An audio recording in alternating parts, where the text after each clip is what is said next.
I think it's just about time to begin.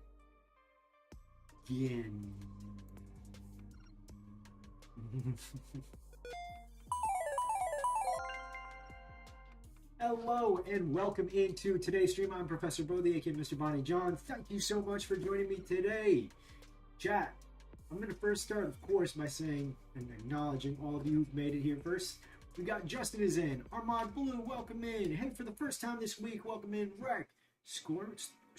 Stormy night, cloudy sky. In a moment, you and I. It's thundering out here. Kid Flasher, welcome in. Macro burst. I don't know what a macro burst is. Sounds like a cool attack. I see you tweaked our hero. Nope, that is not the hero. As you can see by the title, Rival is there, and so therefore it's the Rival we're working on, and that's who is on the thumbnail. So if you recall, that Rival was always going to be kind of like a placeholder. I designed a potential hero for a Pokemon Cross D&D campaign, and I realized, like, why am I creating more work for myself? I haven't even finished the first one, yada yada yada, all that kind of stuff. Essentially, I realized I need to truly create a hero who has a really awesome rival. A couple of weeks ago, if you recall, I kept asking in polls about characters like, Gary and Paul and well, many rivals. And hello everybody, hello. Welcome. And I realized something, and that I wanted to have a rival who, I think there's value to every single rival that we've had such far. I don't like when people say, oh, I hated this character, or I hated that character. That character likely wasn't designed with you in mind, right? Each of the rivals gives us very different perspectives, and it's good to shake things up. Having the same kind of Gary or Blue rival every single time is quite boring, right? So before we do the rival, I think that I'll show you the version of the rival I have over here. He'll be a little older, maybe something like 14, 15 compared to our heroes. Maybe like, I think 12 would be a good age, 12 or 13.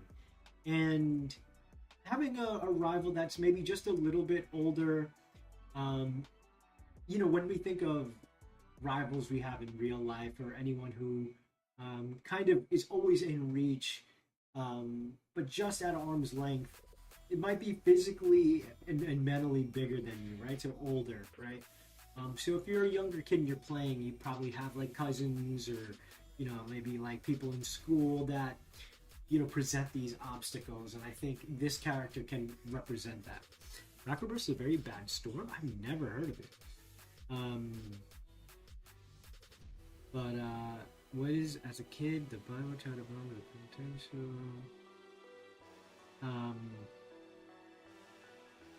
A protagonist I can beat up.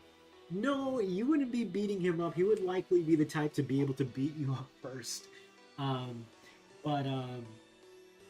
would say that this guy is going to definitely be somewhat of an imposing figure, but he's not going to be an outright douchebag to you.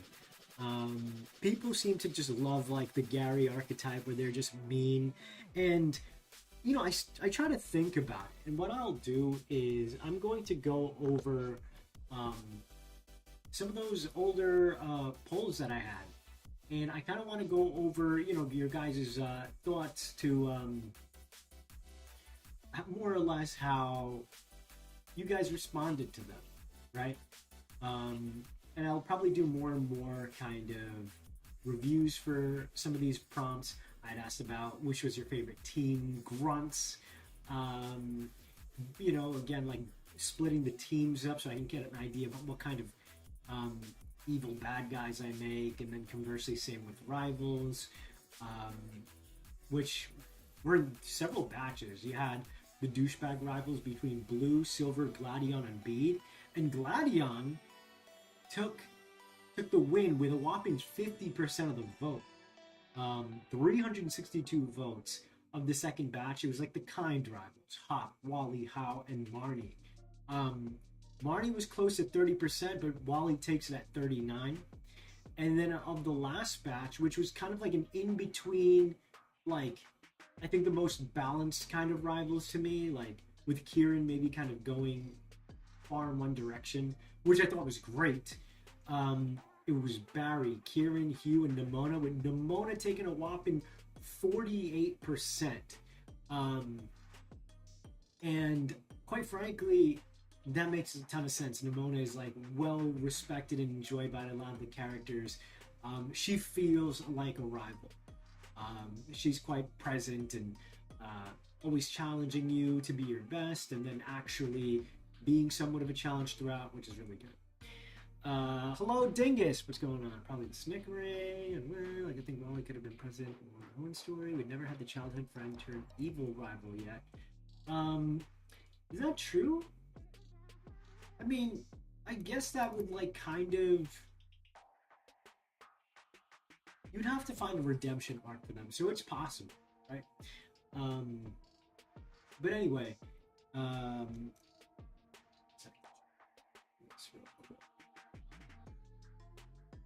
like this green aura around me.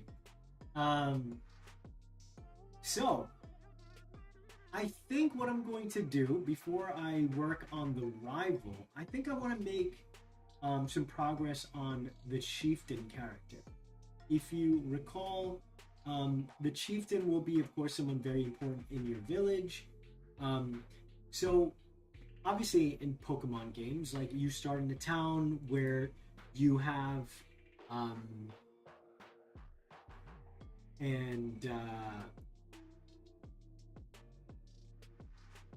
more or less, there's a professor there and someone ready to kind of hold your hand, because that's what their job is. It's not a negative thing. But the character up here, this was kind of our first take. We need a rival who's just a washed-up old dude who peaked in his teens trying to reclaim. No. And so I'm going to, probably work on her just a little bit. She's going to be either the big sister or maybe just like a general chieftain. And I kind of just want to have her be, a lot of the times, the very first kind of characters and leaders we meet are always, they're characters who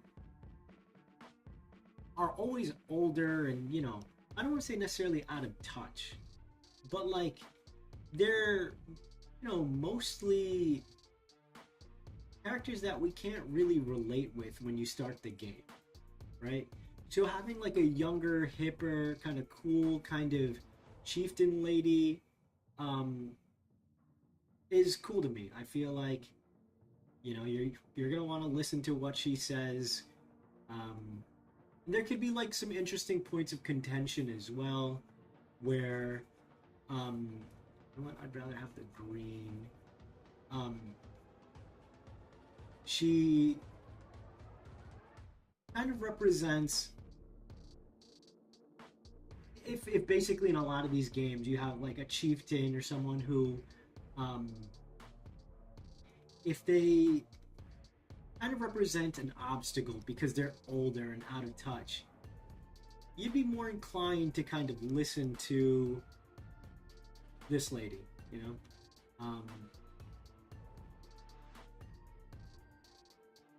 I guess she can have, if I go with the blue hair, a little darker blue with like streaks, I love Nimona. She felt like a great balance of kindness of being opposition to Protag. Then she's really charming. I'd like to be friends. Yeah. I want to be able to simp. Oh no, I'm not saying those kind of words in case I get demonetized. But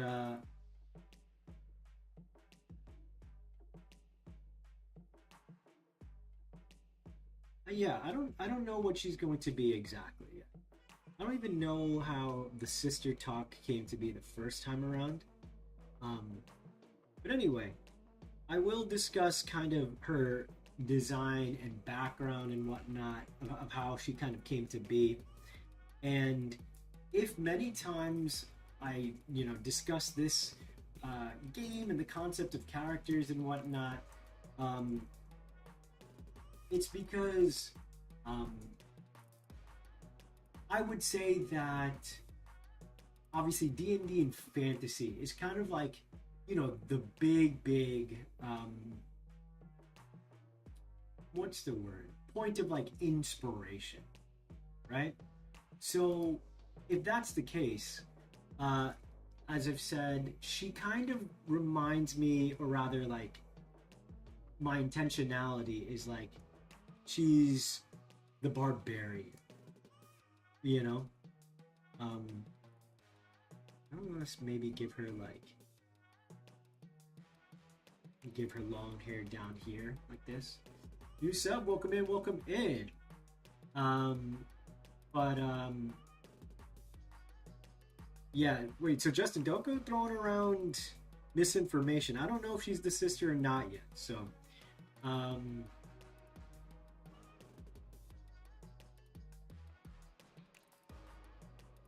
but yeah, there's value in making the chieftain your sibling, your older sibling, and then there's something to be had if she's just like a younger, or even she doesn't have to be super young, but she could just be, again, someone.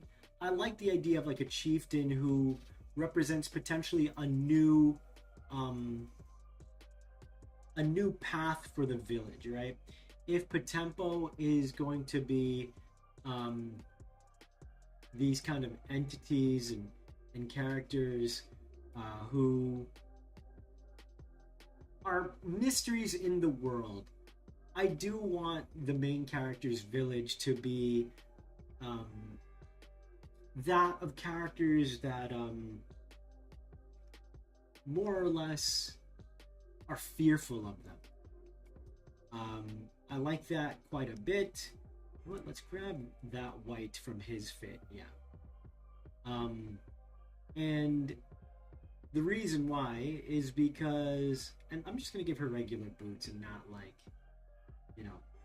these kind of Japanese style. Her potempos are X. I imagine Big Sis probably came to be because she's put in the role model position, as far as I can tell. Someone, the protagonist. Maybe, but no, not really. Actually, I would say, um, I guess it came from the notion that I wanted to have someone who, especially if you have, in a lot of the stories, like the characters are like related to the chieftain, and it's usually their parents, right? And it might be a thing where they, maybe, how do you word it? Like,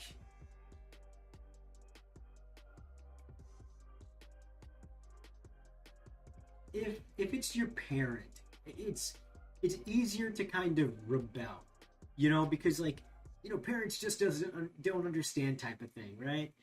But here, if it's not your parent and it's your sibling, um, and you're gonna feel more inclined to kind of listen to her. Maybe not so much like a role model, because she's, it's, in fact, it kind of just, I think part of it is that it creates a unique, I guess, dynamic or relationship where you don't want to let them out, let them down, but they're also your sister, like you also don't want to listen to them, especially if they're older, but you kind of understand where you're coming from. um that might be more it, right? Um, I guess you can take reference from Tears of the Kingdom. I definitely do. Zelda's memory people? In what way exactly? Um, but yeah, so I definitely want to go more of like a barbarian kind of route for her. Um, I think I'm going to give her a cape. I think a cape kind of really helps and denotes that she's some sort of like leader. And if anything, yeah, I'll do this.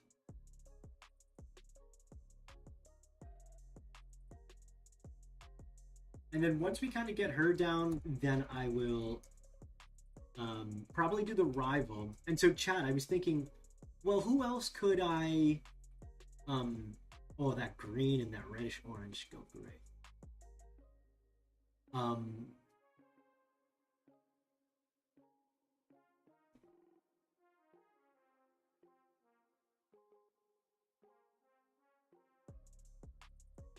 Woman, it's true. It's a real life woman. Hikari, welcome in. Okay, Frolic Domain does become a thing in a future sequel. I can see some POTEMPO being, yeah, for sure, for sure.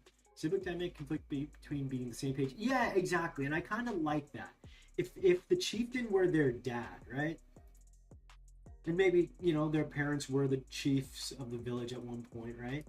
Um, I would say that again, the story would be a little different, right? Like, you know, you kind of expect characters to, um, you know, I don't want to say betray. That's not the right word at all. But like, you kind of expect, um, yourself to rebel against your parents. You know, I don't want these to be like these jewel kind of things, and I kind of want her to have like a belly button piercing. Um,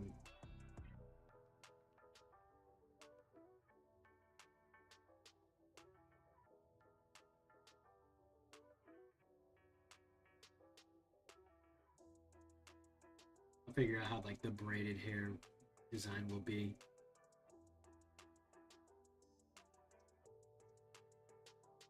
The jewels, I think that'll like kind of elevate her into a status of, you know, power. Right.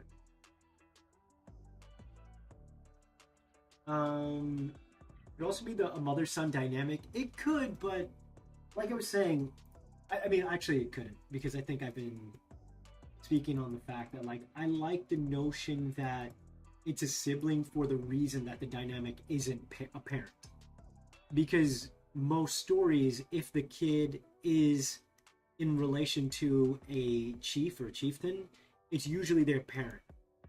So I like the idea that it's a sibling. It's kind of a dynamic that we haven't seen often. Like I can't really think off the top of my head. I'm sure it's out there, but yeah, because the dynamics between siblings can like change on a whim, right? On one hand, you can easily be best friends one day and then the next day you're back to like annoying your sister. So you know I think there's like an interesting chance to really develop out these two where the brother is like gonna be going out into the world befriending POTEMPO, and the sister's like, okay, I know we don't get along in many ways, but like you can't be around those things or they're dangerous. Our village recognizes those beings to be quite dangerous, blah blah blah blah blah. And yeah, trying to be a big sister but also the chieftain to protect the people. I think that's really interesting to me because if it's a parent, then like you're expecting to rebel against the parent. That's kind of like status quo with these kind of things. There's absolute tangent, Bonnie, but have you checked in videos? I did. I did look at it. I looked at the one with Bob World Builder, and I asked Antonio Pointy had about it, but he hadn't actually heard about it, period, which surprised me because, I mean, in my head, I thought it seemed to be like a real contender, but like Antonio hadn't heard about it. I actually got to meet him formally, um, well, over VoiceCom. I don't want to say in what context, but it may have been for potential collab over at Ron's channel. I'm not gonna say anything more than that, but he was really cool, really nice. Um, but yeah, I think I looked at the Kickstarter. You know, I might contribute to it, but despite all the tomfoolery Wizards has been doing, the reality of it is I can buy any of these kind of books, right?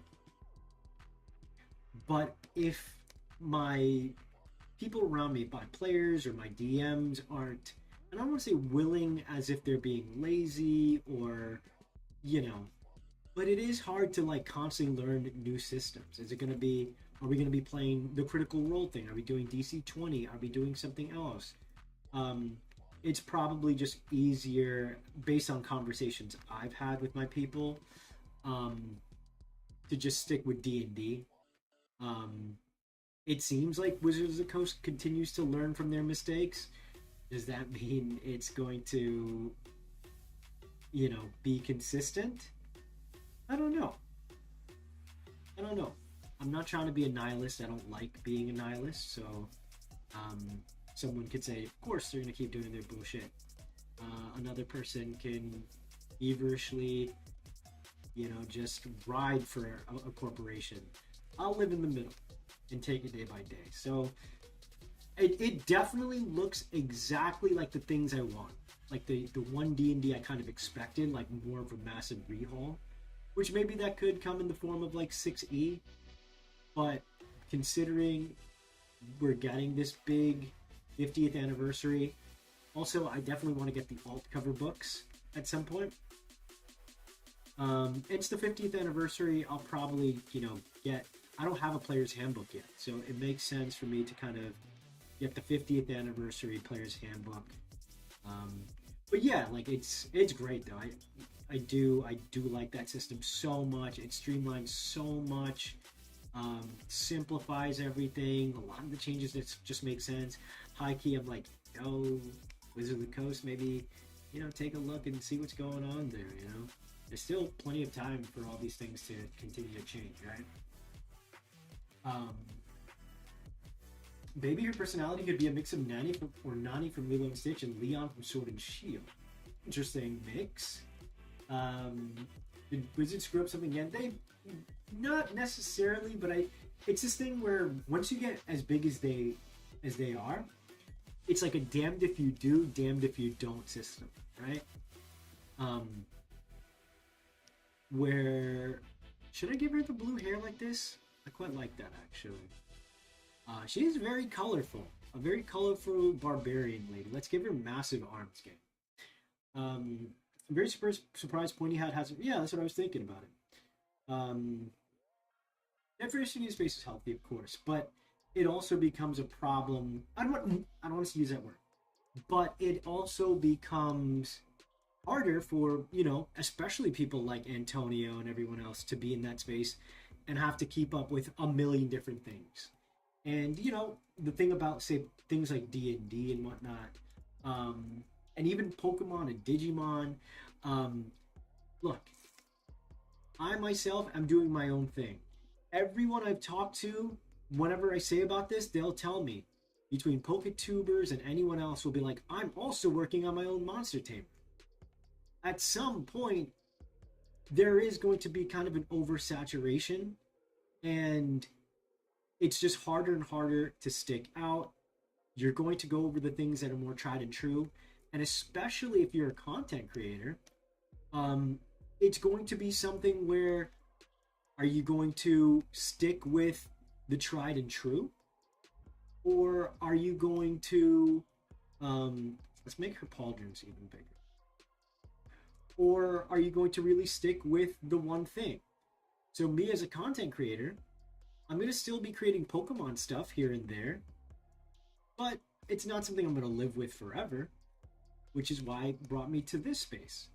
I'm going to work on POTEMPO and Pokemon stuff conversely, but after a while, it would look really bad for my brand if, God willing, or whoever's out there watching, I create my own thing and then it releases and does whatever. Either it sells well or it doesn't. And then what? I just go back to Pokemon and I'm like, oh, well, I tried the thing. I'd rather, work on my thing, let that go as far as it can, giving it my all. But I'd have to find out and make ways to truly make it unique so it can live in the space, right? Diversity is important. It creates, especially say in the console wars, for example, right? You need to have these companies vying to get our attention, right? That's the only way to breed innovation and get the best deals for the consumers. But after some point, when there's too much, it's oversaturated, right? So I can imagine in a space like the D&D space, everyone and their mother was like, oh, I'm going to make my own thing now because Wizards screwed up. I can finally get a piece of my pie. But when it's that many people trying to do something, at some point, how do you commit all the way? Especially when you're a content creator. I'm here. Welcome in, Alex. Still on the fence whether I want to support one D&D, though I probably know due to the reasons, but I want to support other. Yeah, no one's stopping you. Definitely good to do that. Saying in the sense of she's like the most important figure in the town, her job is so demanding she wants to donate the little siblings. Yeah, exactly. That's exactly what I was kind of thinking, where maybe the pro tag is like, feeling particularly either left out or, like being neglected. I know I do want some sort of kind of traumatic event to happen to their family, which kind of creates this vacuum that the sister had to fill. She's got wild blue hair. I really like her color palette, chat. It is really, really fun and bright. I also fixed the touch thingy, but it is quite annoying because it's like too soft, so I have to really press down, which is like cramping up my fingers like crazy. Which, speaking of which, I'm about 30 minutes in. I will go about. I gotta give her really strong arms now. It's going to be.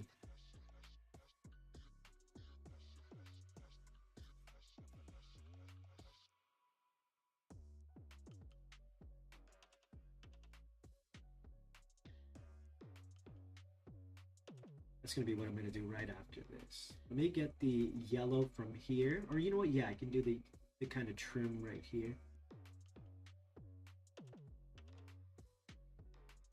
In fact, she could have the same motif as her brother. And, down the line, I'll want to...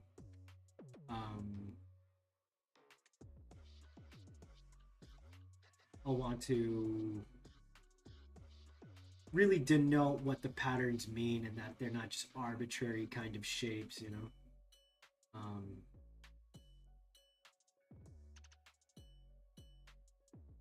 Okay. No doubt the deity will say, King, I'd like to see a world where creators can feel like they can cover other things without sacrificing. That's on them, right? Let's see if they can do it. Evil power POTEMPO took their parents away and the oldest has to step up. Where's my team? Cheers, you guys. Make sure you guys hit that like ski for me. Potential for some angst there. The protag could feel useless, ignored. Like you would see a shadowy figure. You're writing your own whole story, aren't you, Justin? Yeah, I've got an idea or two.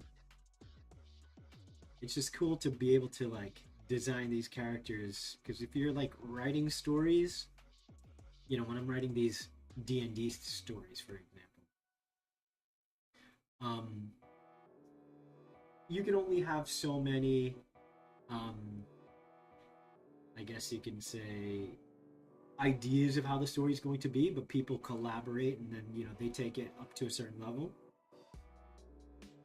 In the case of this one,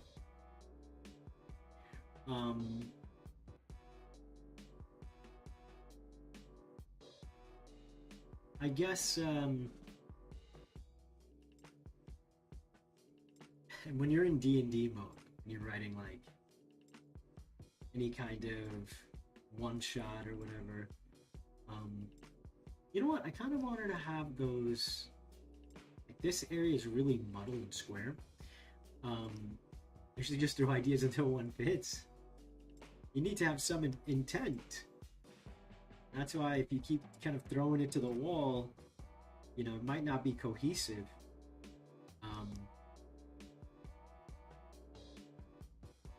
Bonnie, why don't you shading? I know you kind of do, but not really sell or realistic, so why don't do that? I don't get the question exactly. Bonnie, why you don't shading? Why do I not? Like for my Pokemon designs? Or like in general, my...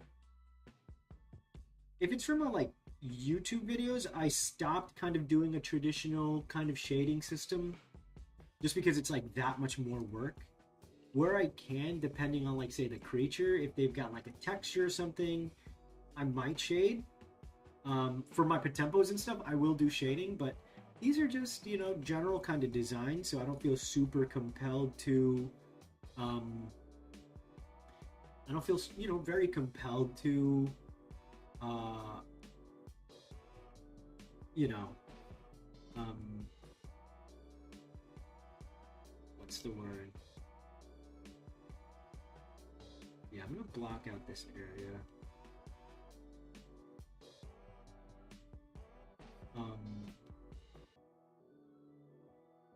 Because I think the hair coming down,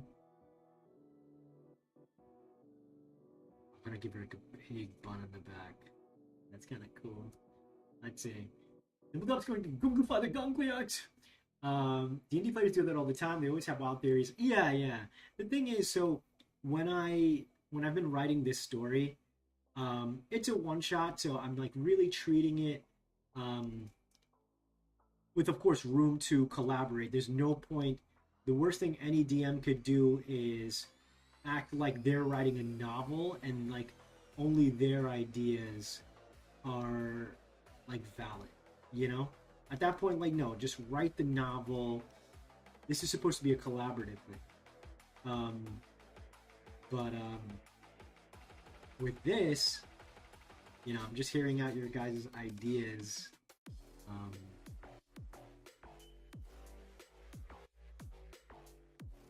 I want her to be like mad buff.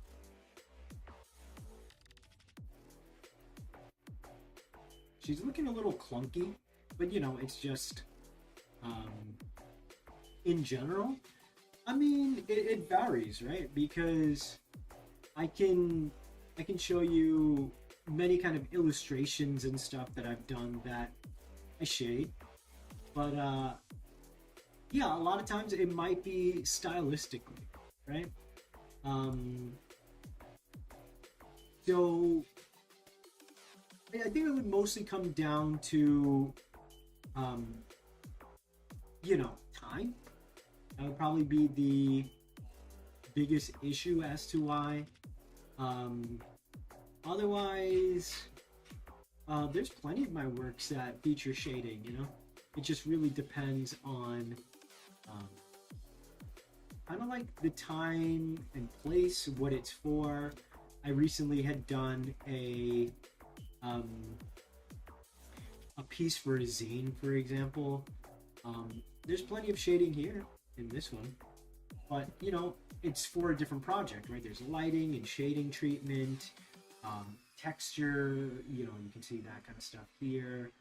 Um, it depends on what it's for. So I wouldn't say that I don't shade. It's just that when you're a content creator and you have to, especially like when I was like really working super hard, and you know I wasn't seeing the results I wanted, right? And that doesn't mean I stop on my dreams or anything, but it's more like you got to um, kind of reconvene, and figure out the plan, right? How do you manage your time better? And I would say it's largely a style thing, but it's as equal to having to get out work at a consistent time, right? Like when I was being super consistent and I was able to get out like a video um a week where I was like destroying my hands, Um so I think that might answer your question.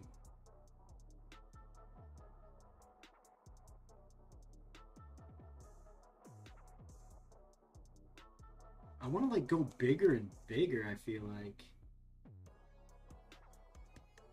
I'm like trying to think how to really push her character design. Um, Bonnie can prove that Legends Arceus parallels the Bible. You can try. I mean, even if there are a lot of close things, Game Freak would never admit it. Let's hear it. I think everyone would be excited to hear that.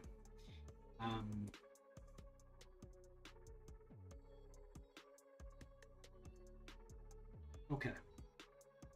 Something about her design isn't landing for me, so let me do this. You might call this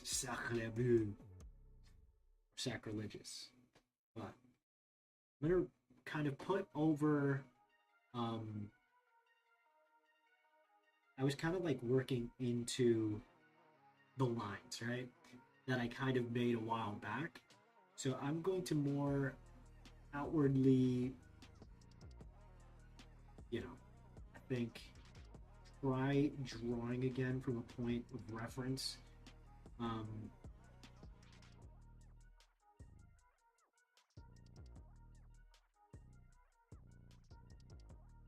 yeah, I think the previous.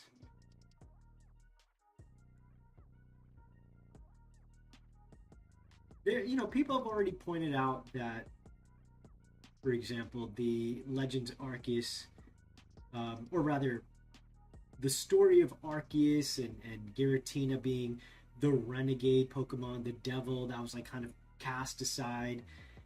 People for a long time have kind of um, pointed out that it's very parallel to Satan being lost out of heaven, right, as an angel.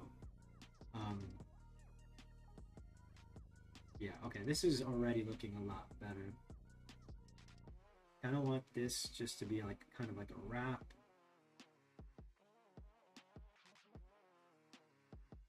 Um,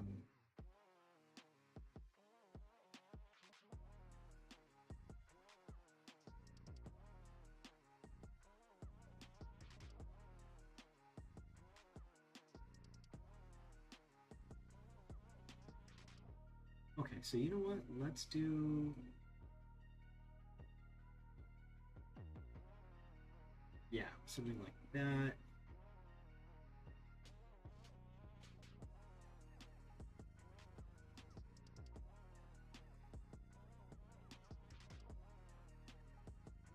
Oh, you mentioned a while ago that you contact Mr. Subjective asking for Cthulhu dude. I didn't actually. Just because I never. That was like a while ago, and we were talking. I think it was about. Um, what you call it? The first guy, right? Being a little too similar. Um, I will. I will bring it up soon. Um, I can message him after today. I just have to be reminded. I'm sure. He's not gonna Well, we'll see. I mean, if he tells me like, "Hey, Bon, I do think it looks a little too similar. Do you mind changing it?" Blah blah blah. I'd be like, "Of course not." Gotcha.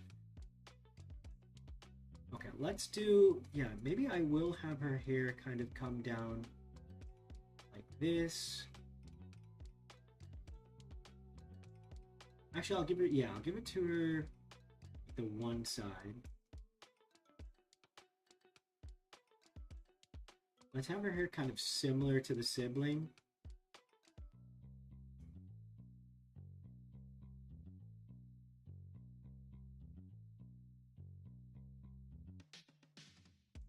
Okay, she's looking pretty good here.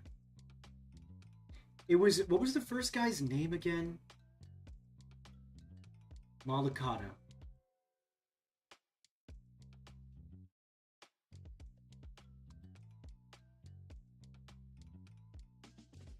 Since Sketch isn't here, I'll make that appointment. Yes, thank you, thank you. Oh, you're taking this, it's big shoes to fill.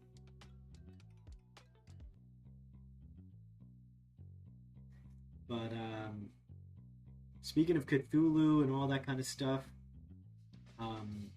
hopefully none of my players are watching this. No, actually, I should be careful.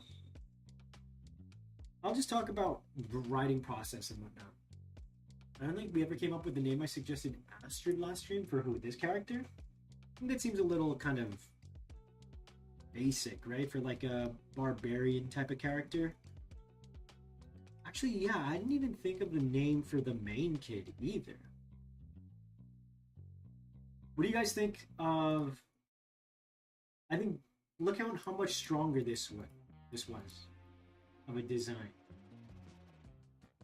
She is pretty big here. Do I want her to be this big?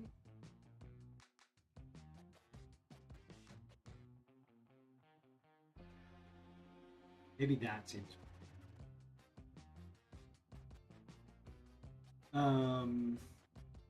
I don't. I don't think it showed unless you said something nasty and the autocorrect picked it up. Well, you said you were going to prove that Legends Arceus was real. Let's do this. I'm going to take Control X because I kind of erased it to draw over it, which was dumb. I'm going to keep hitting Control J, duplicating the layer, and ta-da, we have it here. Nice little trick, right? And now I have the colors I need.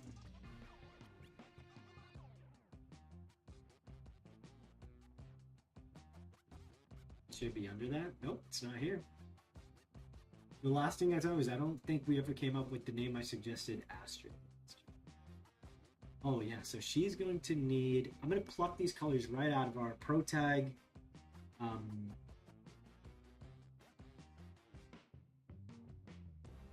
Yeah, she'll have this. She'll have this.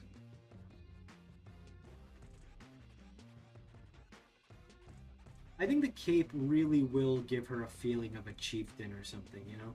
It was missing before, and if anything, you know, like the hair also kind of doubled as a cape in a way, right? That should be red. Let's do maybe just a little more darker skinned. Bare arms to highlight her strength.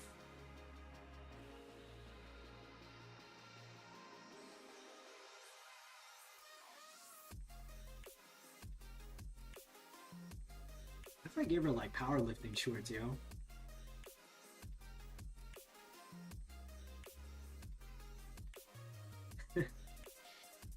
Oh,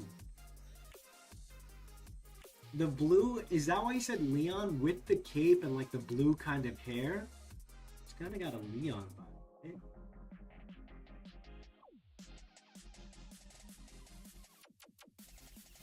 right? Speaking for names for the Cthulhu dude, you could use other gods from the mythos, perhaps Nyarl or you could just have a name for the entire line to save time. How do you mean that exactly? It did not. I'm guessing the autocorrect is sending it to the Shadow Realm. Maybe because it's demonic stuff you're talking about. And thinks you're trying to curse me. What do you mean, Dingus? What do you mean, like, we could just have one name for the entire line to save?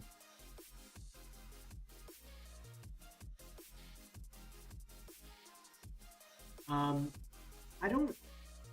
In the same way, like. So, as of right now, I have Conqueror and then Kaijira, right? Which both of those names have Gojira, right? So in Kaijira. And then we have Conqueror. So part of me wonders if the goal then is to like get Cthulhu in there. But I don't know if that's the play. I don't know if that's the play.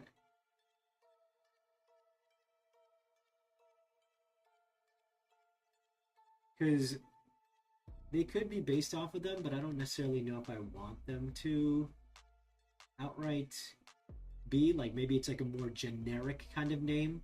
So that's why like what was it? A Nautilate is like really cool. And then I could go for a more general kaiju kind of name for, or maybe even have Rex or something involved in the Cthulhu name. You know? Maybe she's got like, I feel like gladiator kind of heels would, not heels, but boots would be really cool.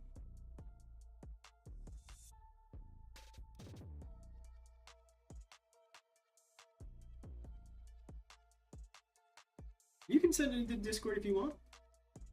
All three POTEMPO in a line would share one name, like all the Alakazam would be called. Oh, I see. Apocalypse.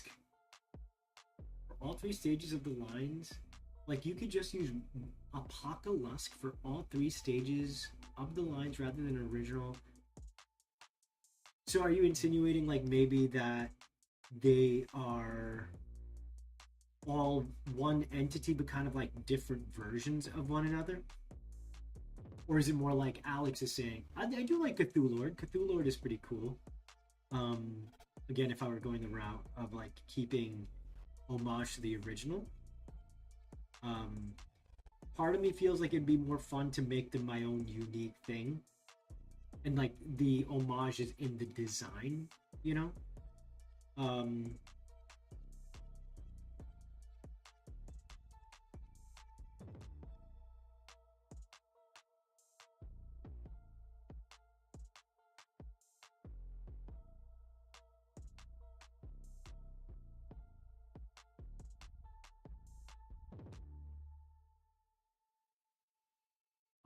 Apocalypthid. I think that might be too long. Cthulhu Lord Kydrich. Oh, I know you said Kaijira already, but throw that up. It could, you know what? It could be something like Kai for each, right? Like for Kaiju. So Kaijira, Kylich, or Kydrich, Kaiju. So Kaiju, Kaijira, Kai. That could be cool, where each one is Kai as the prefix. Kaijira. Or maybe it's Kaija, right?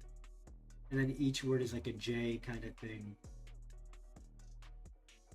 Kaija.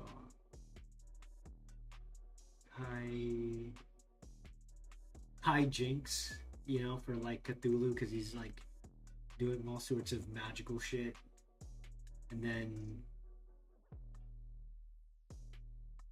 Kai.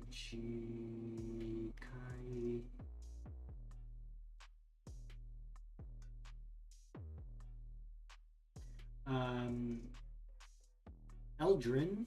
Nah. Eldrin Ring. No, I said the same thing, Draco. I'm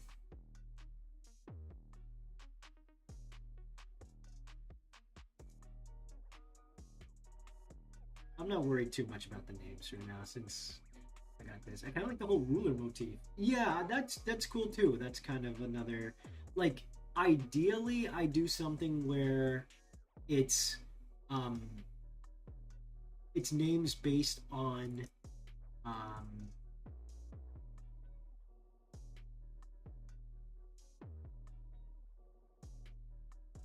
sorry. It's names based on like Colossus, Giant, stuff like that. Luthalu, Lovecraft you, Lethal. I'd rather have Le- Le- Lethalu. Lethal. You guys can keep suggesting names. I won't confirm or deny anything. You guys seem to enjoy it, so I don't want to ever be like, stop naming things because you're having a fun time.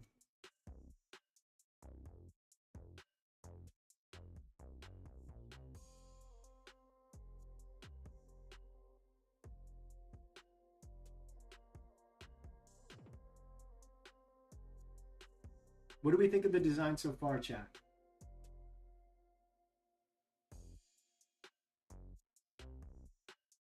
I think she looks pretty cool.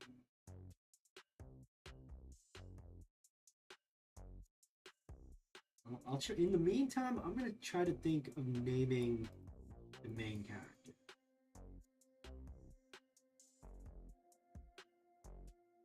My G-Rex. I was thinking about like having the names that sound nothing like Bond, but I couldn't find nothing last. Bulk? Bulk? The Incredible Bulk.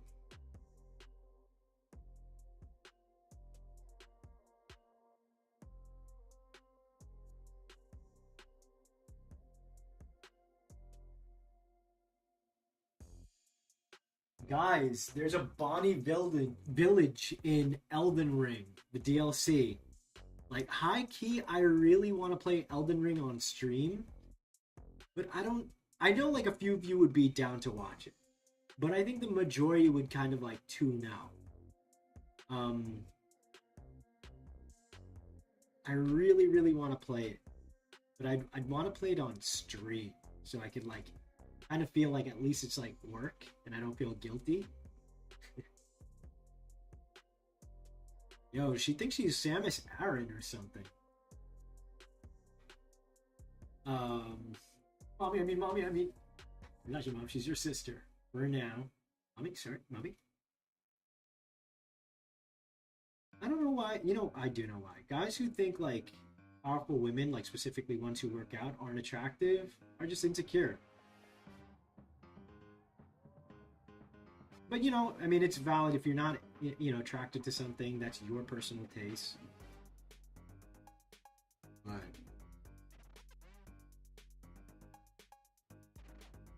anyway, that reaction is exactly what I kind of want for her, to people to have. So high key making her your sister is a defense mechanism to keep horniness at bay. Or do I unleash the reins? Well, I can't add into.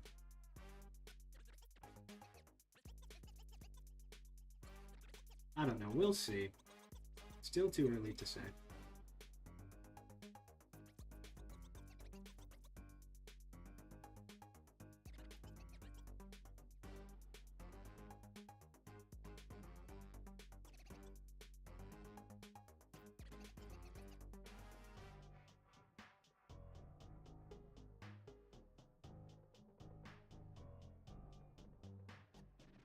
I mean, it's pretty easy to kind of change her up to be someone who's not the sister.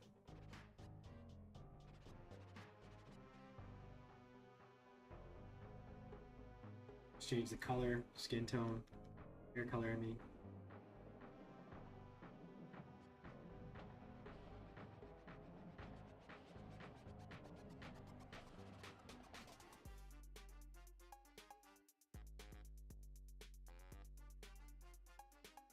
I'll give her the same kind of bandana too.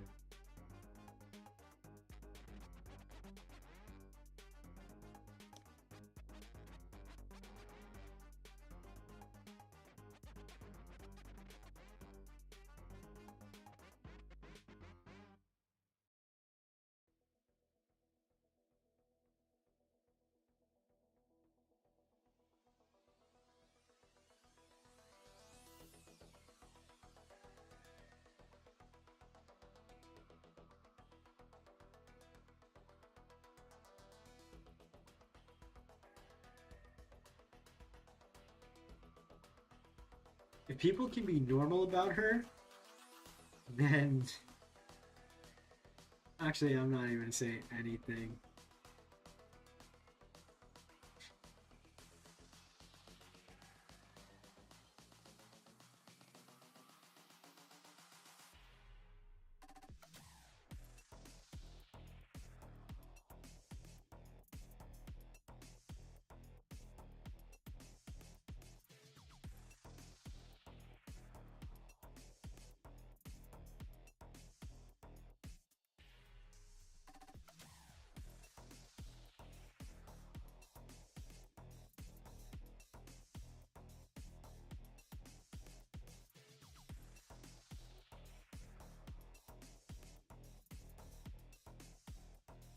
He looks pretty cool.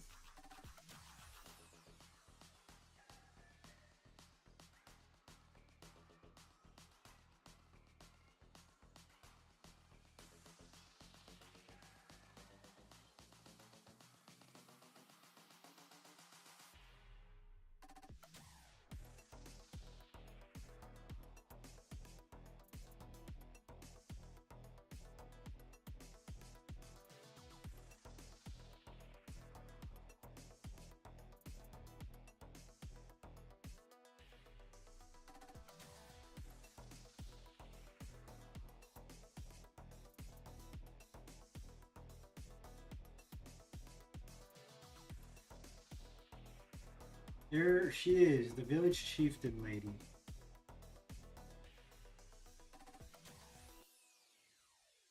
I think I'm gonna name her Indira. I quite like the name Indira.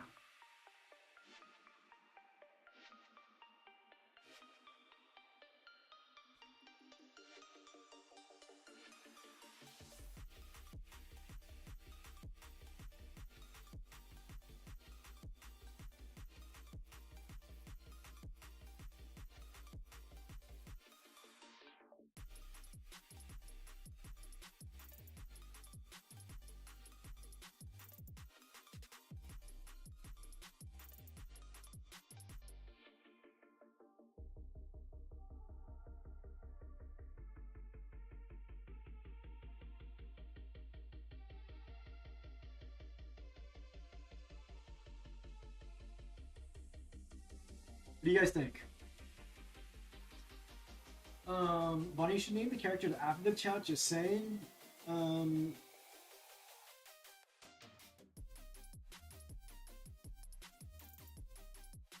you can name her Gertha instead of Bertha. What if the sister is named Alstromeria? DLC is tough, not going to spoil, but it has a new favorite boss. That represents bond. Sometimes you can shout you want it to end it all. To me, you're not allowed to be attracted to something, but don't say it's objectively because you aren't into it.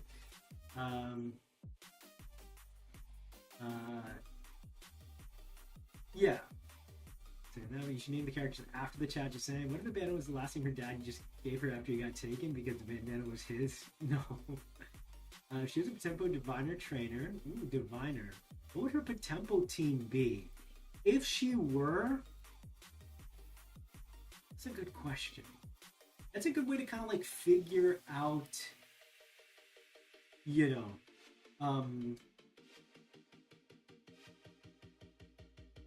I would, might be this guy potentially. When you know the right steps, you can coordinate tasks across teams and stay on track. Ooh. So your Okay, I gotta really diversify because I don't feel like a lot of these here. Oh, she might have Makara. See Makara going her way.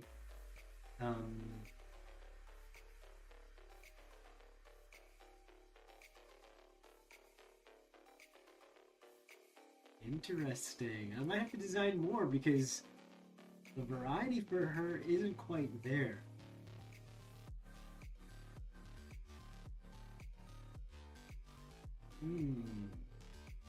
Oh, she might have this guy potentially. How many factions are planned for the POTEMPO world? Bonnie stopped what he was gonna say because he knew it was a pipe dream. How many factions are planned? There's going to be at the very least like about 3. Also, let me know what you guys think of this lady. I think she's really cool. Any strong Lithic vibes? I think so too. I was actually thinking of Indira, beautiful name. Yeah. I also worked with an Indira who was just such an amazing, kind person. Um, and she kind of held it down where we were at. So, she was kind of like the chief. Um, she would have the Sun Wukong one. Does the Protag and her look alike? This looks more like, are you a boy or girl? But there's multiple foot difference. I'd say that Kong fits her. Oh yeah, Kong too. How many person have in theory? I mean, POTEMPO? What do you mean? How many POTEMPO have in theory? Where's my tea? What if she chose one of the POTEMPO depending on your actions? Which actions? Also, she and the boy, they're from a tribe that they don't worship or venerate POTEMPO. In fact, she has like a strong, not hatred, but like kind of like a fear, potentially a hatred, depending on how I write this story. I like the idea that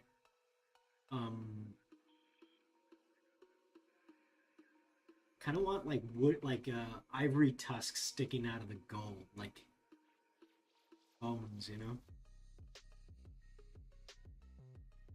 Oh yeah, that was the play.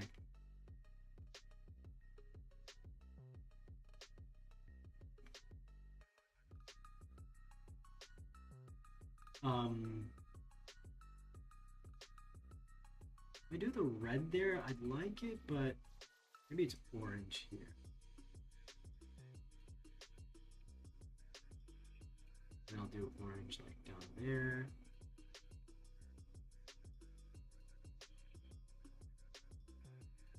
Carvings of the tusk.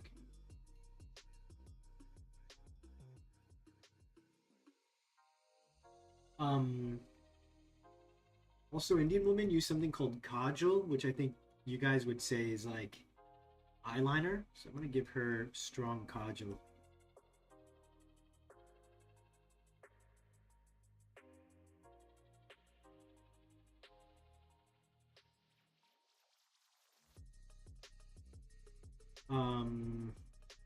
What else?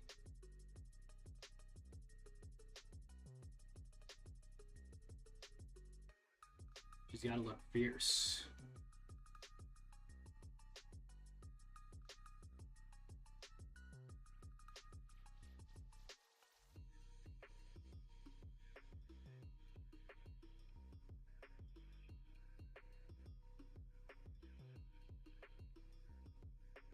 I don't want her to have like golden eyes.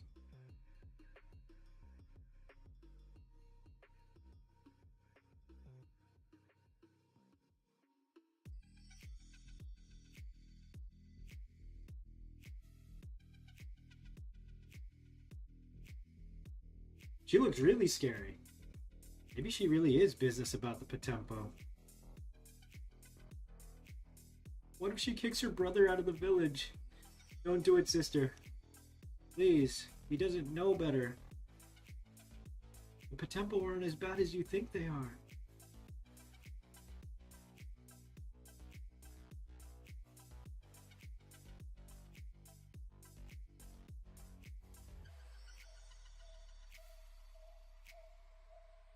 She's seen some shit, it looks like. Get some highlights down here.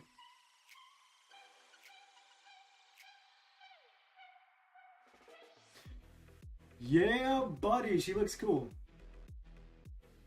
Hey, sister. Help me.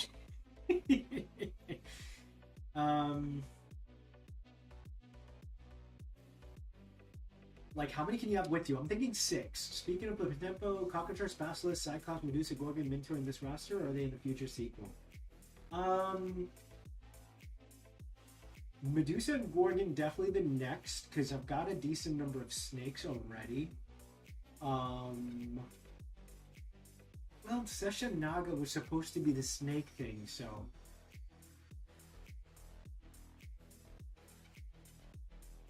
Would we consider Medusa Gorgon? We consider Greek, Minotaur Greek, Cockatrice Basilisk. That's like English. There's a lot of like Western fantasy. I might be saving. Might be the Minotaur. I really want to fit a Centaur in this game because Pokemon doesn't have something like that. So, and I was thinking like Minotaur and Centaur could be a split, where one becomes a bullman and the other becomes a horseman. IDK in the story. It'd be cool to see her slowly grow used to Potempos over time. Might be the case. It'd be cool if human NPCs were named after things after mythological, using Greek myths. I wouldn't want to because then that kind of like hard commits another mythology in this world, and it's supposed to be its own fantasy world. It's not like Earth. It's like Earth adjacent, like many fantasy worlds, right? Which is why, you know, it would be a different story if I was like outright like saying this is the Chimera, you know. But I'm like, oh, this is like a thing that's kind of based on a Chimera. This is like my take on it. I want the rather to be some prissy uppity dude. Potempo identity would be cool if in her first battle she used a weak Potempo. She doesn't use Potempo. What about a reaction if she knew all of her fans? And Jerry, never look yourself up online, amen. Reluctant banishment, like the whole tribe wants to protag Gone. Ooh. Bonnie, why'd you make him sound like a Muppet? Because you don't know canon voice? That's why he never speaks in game. Fenrir Potempo. I want a Fenrir Potempo. I'd more want a Cerberus one, but that might be like sequel stuff. Again, I struggle to say things like sequel because like that's obviously like wishful thinking, but like I have to have some semblance of realism. I can't act like the first one is made, right? Like 150 or so like tempo in this first quote unquote game that I'm making by myself is already pretty crazy, right? So if that's the case, I've got to like really pace myself. Like, let me focus on getting this first thing out, right? Many creators who work so hard, they never get their first thing made. So that's why, like, I don't ever want to promise, like, oh, they'll appear in this or that. Like, I can only do what one man is capable of on my own for the moment, right? Which is, you know, making this pitch, right? Developing the most important characters, the most appealing designs I can make. Okay? So, you know, that's why like I struggle to speak sometimes about like a part 2 or this or that.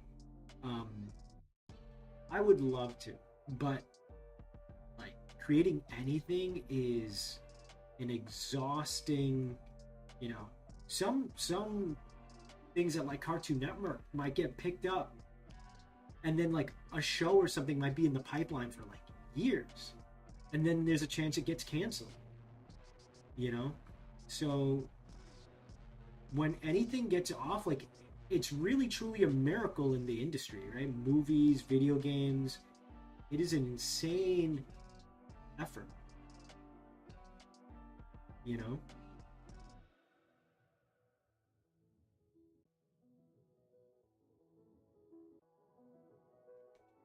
So I definitely want to be someone who is like very very understanding of his situation. Like I don't want to pretend like it's locked in, you know. It's confirmed, etc. Which, you know, a lot of creators don't have that. They're like, I'm working on my thing, yada yada yada. And it's all good and all. Manage your expectations, creators. It's a bumpy ride.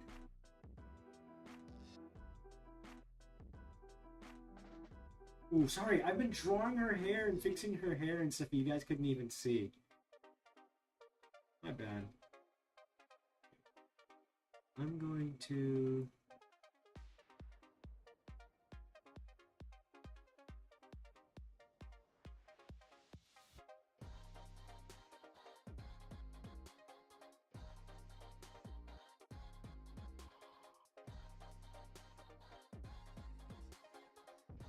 Oh yeah, I like that a lot better.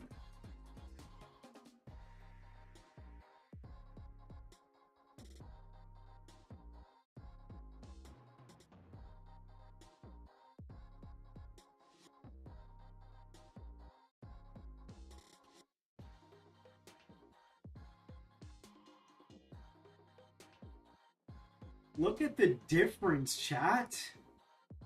Look at the difference between the first pass and the second pass.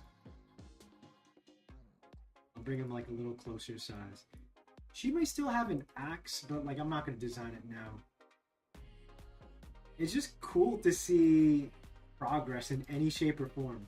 So imagine if the human characters got such a big upgrade, chat. Imagine what the POTEMPO, the second pass of the POTEMPO are going to look.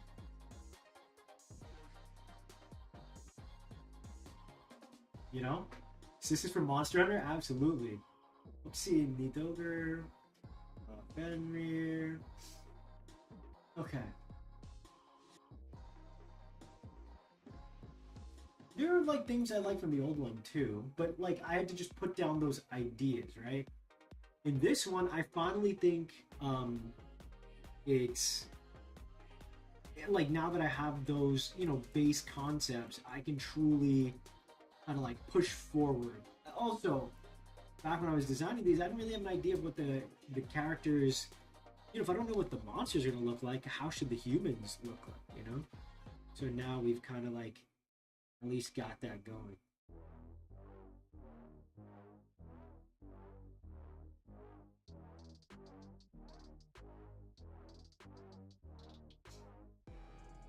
Well, of course, you can't guarantee anything. I think you can allow yourself to talk about the possibilities. That's true, but that's...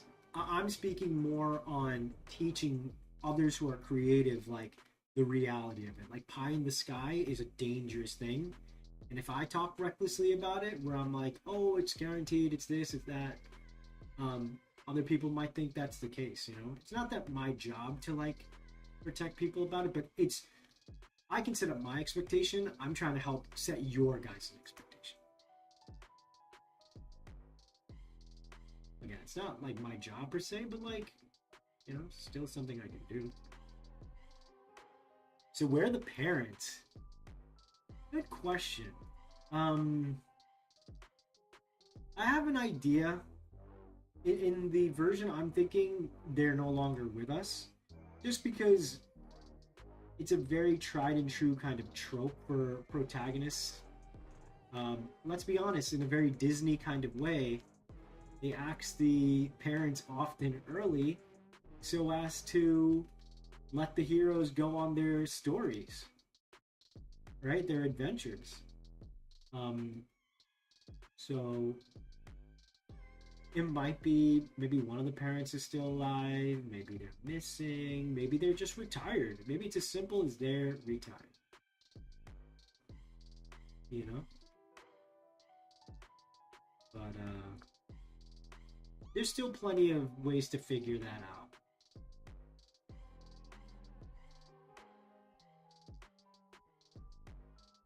Okay, I think she... I wonder if she's too tall or too short. Well, you know what? Let's do this. Let's keep these guys on the side.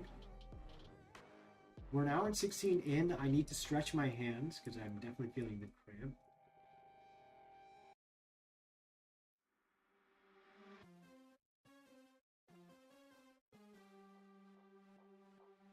Oops.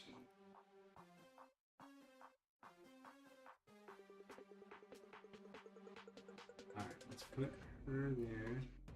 I also have, you know what? Before I do...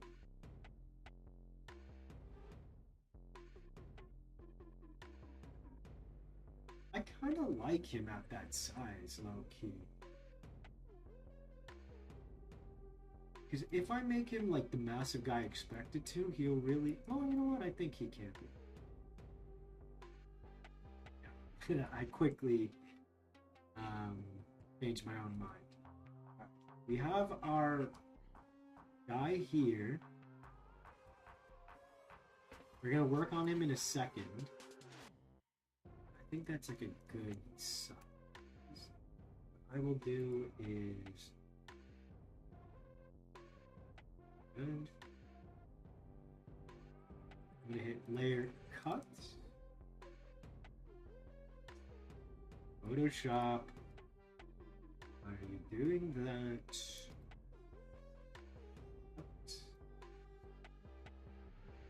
Bring you down a touch like that. This guy, I might give him goggles. I feel like, and another thing that I'll do.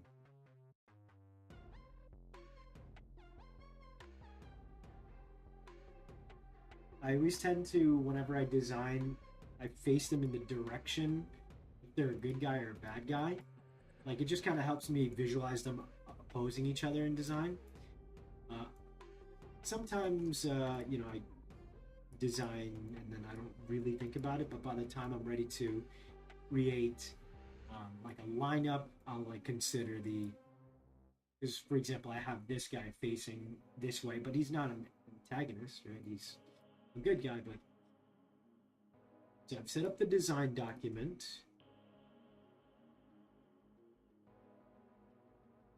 Okay, so this is few lines, new colors. Now let's stretch and you guys tell me what you think about these designs. I'm going to quickly just spruce up this guy right here because again, yesterday I was having trouble with the what do you call it? The pen pressure. So I was like drawing very flat. That's why the art style looks different between today and yesterday's. But anyway. How old would you say the sister would be? Maybe something like 24, maybe. Seems like a good age, 26. When you said Centaur POTEMPO, I thought of Centaurumon. No joke. I gotta look up Centaurumon. They're retired and taking a vacation 6 feet 2 underground. Too dark. And yeah, what if he wears broken goggles because they thinks they look cool? I mean, anything is a possibility. You could throw any idea and it'll always be a possibility. I feel like if I'm giving him goggles, it's almost like a nod of saying Digimon is my op. You know? But like obviously it's like a very what's the word? It's just a cool, you know, protagonist kind of tool. So just to be like, from his perspective, he's the protagonist, right? I will say there's going to be two protagonists. There's going to be this protagonist who's also kind of like, not from his village per se, he might be like a character you see in the overworld. And it's more like, you would argue that the other protagonist, one protagonist sees themselves as the like maybe their own hero, and the other is a rival who's like, I want to do this thing because I think I can do it better. So it'll be two like intense protagonists. All right, let's stretch. Looking at the color palette of the big guy, it's a little dull to me. It's a little boring. It kind of fits him, you know. But let's see if there's ways we can really spruce up his design. I think there is. And already I've got kind of an idea. So we're going to stretch. And I guess I'll talk about, what I want to do to adjust this guy's design. So as I was saying, I want to really lean into like fantasy archetypes, right? So if we're looking at, um, if we're looking at this big guy, so actually, you know what? Let me like start writing these people's names down.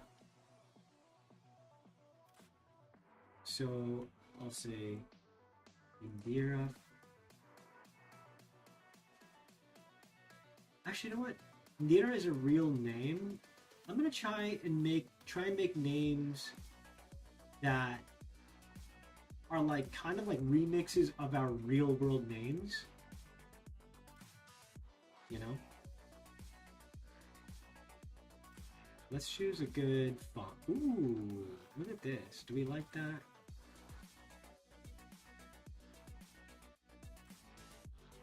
Okay, I'm gonna call her, you know what? I'll call her Rindira. I like that. Rindira. Put a little R in there, just adds that rough sound. Each protagonist has each different ideals, but they realize both ideals are right. And can't comment. Okay. Where? Use.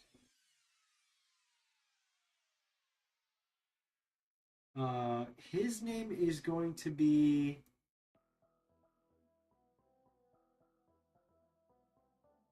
You know what? Ryan. I kind of like Ryan.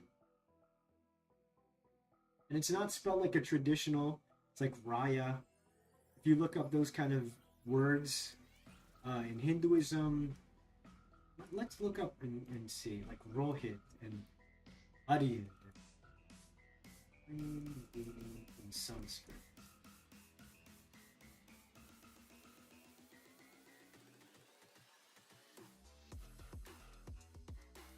Oh, it's Ryan in Sanskrit? Hold on. Is there? Or am I tweaking? Or Riya? Ryan in itself unleashed the power within. Ooh. Unleash the power within. The Irish surname Orion, meaning little king.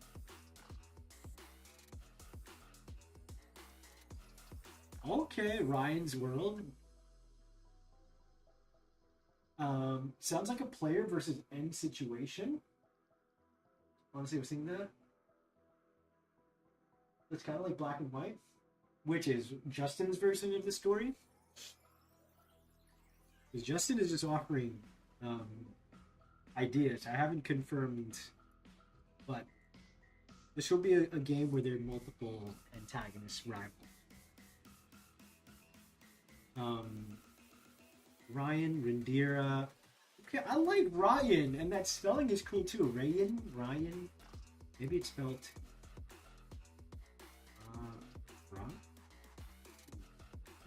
Ryan, like this.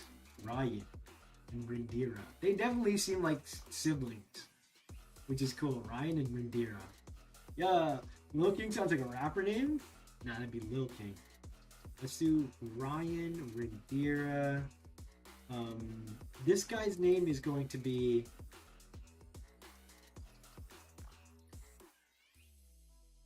You know what? It's going to be something like Eldwin. Like, sounds good. Elder and Edwin. Eldwin. His last name's got to be Fire.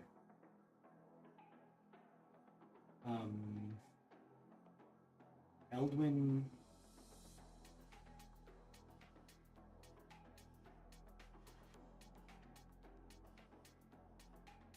Eldwin Nick. Eldwin, oh no, we can't have Rowan. Eldwin Mick. Eldwin McGrory. Ryan, people are not going to be able to say it when it's spelled like that. Don't take anything to heart when I say it. Moreover, I just don't want people to think that's anything I've confirmed. Use the power from within could be our tagline for the POTEMPO because it does carry the same vibe as Eldwin Wing. Yeah, it'd probably be something like unleash the potential more than anything. So it's like POTEMPO. Um, exactly. Eldwin sounds like Elden Ring or Eldwin. Eldwin sounds fire. Eldwin McRory? No, I don't like McRory.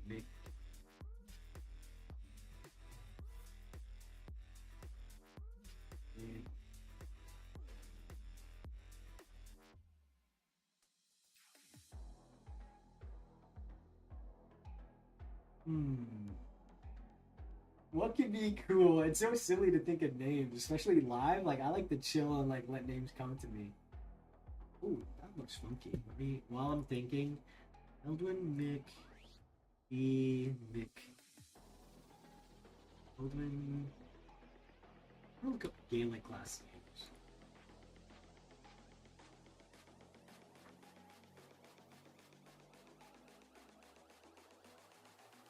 Ooh, some cool names.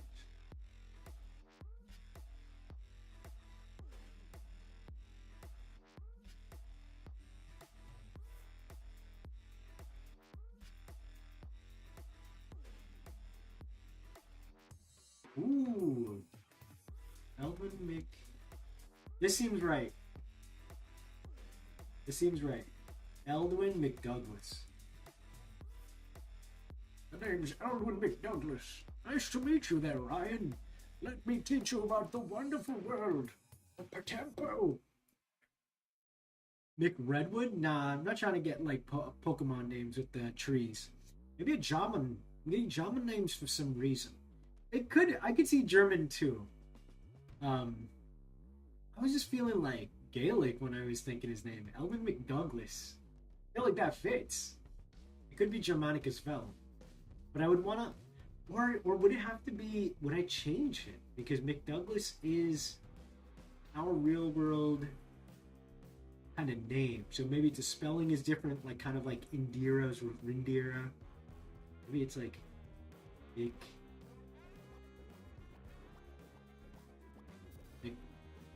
Ooh, McGregory. McGregory. I was thinking Gregory earlier too. I'm not gonna lie. Well, how about this? I got it. Eldon McDonough. McDonough. That's hard to say and read. Let's look up German last names. I write German last names and in the search, Nguyen. Most common Vietnamese surname. Okay. Why is it the first choice? And they even have like a really beautiful character written next to it. And then it's like Müller, Schneider, Fischer, Becker, Schutz, Schmidt, Hoffmann, Weber, Meyer, Wagner. Mick Wagner. Maybe I can mix it. Mick Nowak. Polish. Mick Nowak. Mick Wagner. I like Mick Wagner. Mick Wagner. Ooh, I'll switch it up. Mick Wagner.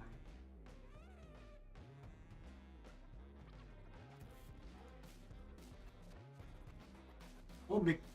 Ooh, I got it. McMagnus. Elvin McMagnus. Ooh, wait. McMagnus is kind of fire. I was so close to saying McDonald. I think I could say in the beginning, Ryan, I'm going to show you to get your first potential, the world, expand your potential.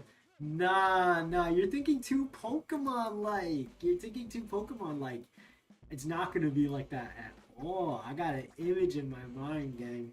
All right, let's make them a little more magical, and then I promise, we're going to work on... This won't take super long. I'm just going to make some, like, quick adjustments, you know? And so, this time around, I'm going to look up, like, mage character designs, you know? Because he's gonna need to look like some kind of mage. I feel like that's what's kind of missing in his design. Like, he looks a little too basic. He does look like a studious person. But I'm gonna go ahead and start designing stuff. You guys see okay? Edward McMagnus. That's perfect. Chad, that's perfect, right? Don't say right just because you want me to feel good. I truly think it sounds pretty damn dope. Hello there, I am Elwood Mag. I can't even say it. Elwood McMagnus, refiner of POTEMPO. Anyone else hate that they brought back Shazam after he? That's random. I'll let y'all chat about that. I'm sorry, Bonnie, sir. Yeah, I mean, look. I'm already gonna get a million people saying it's like Pokemon ripoff. But like, I'm like coming to terms with that, and that's gonna be on people, not on me. Because like, even recently, after how many years Digimon and Pokemon have been out, I had like a comment of someone saying like, "Oh, Digimon," because I was talking about like Digivices or something, and I was like so shocked, where the response was something like, "Well, Digimon's a failed copy at Pokemon, something, something, something." And I'm like, huh?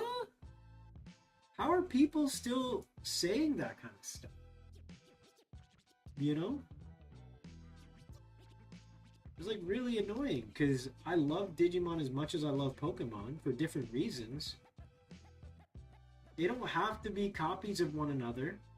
There are a lot of things that are created, of course, with, things in mind, for sure. Like, I want to challenge that, and, as we were talking about earlier, with people challenging D&D and stuff. But it was, like, such a dumb take. I saw that comment, Ish. Yeah.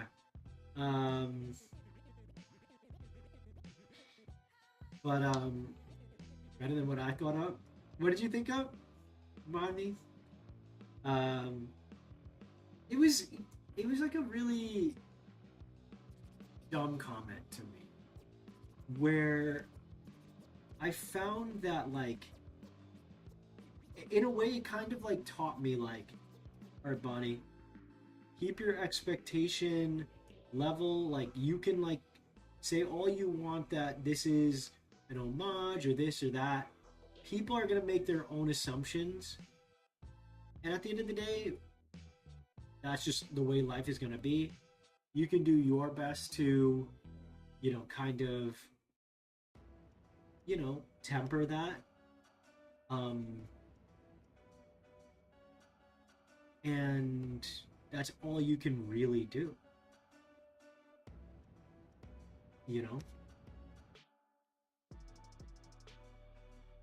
And so that really kind of gave me the insight I needed. Like, people are going to, no matter what it is, make assumptions.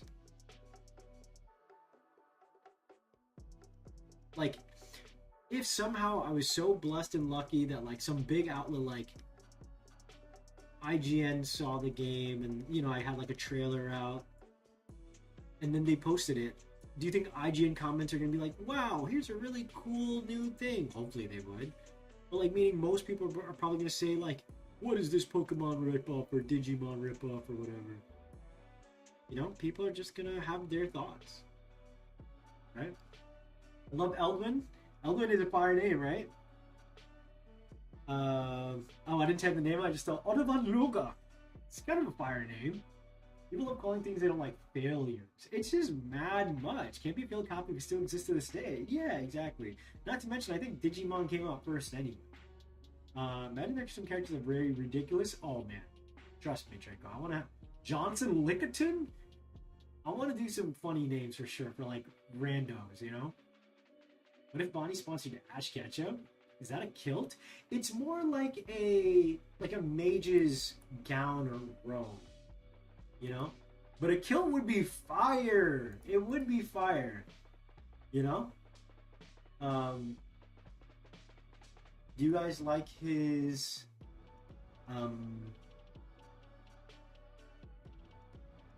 His kilt thingy? I think it's cool.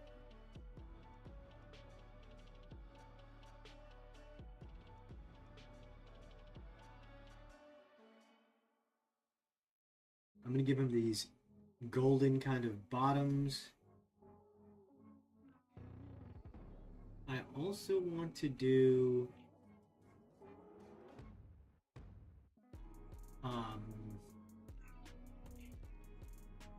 golden kind of thing here. Golden edge at the top.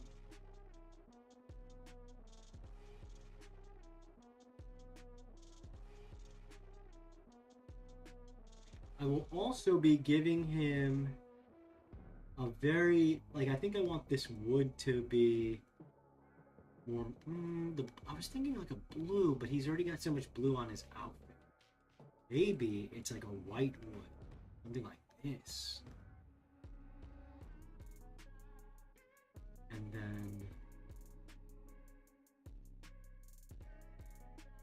I'll give that just a little bit of depth to help me round it up.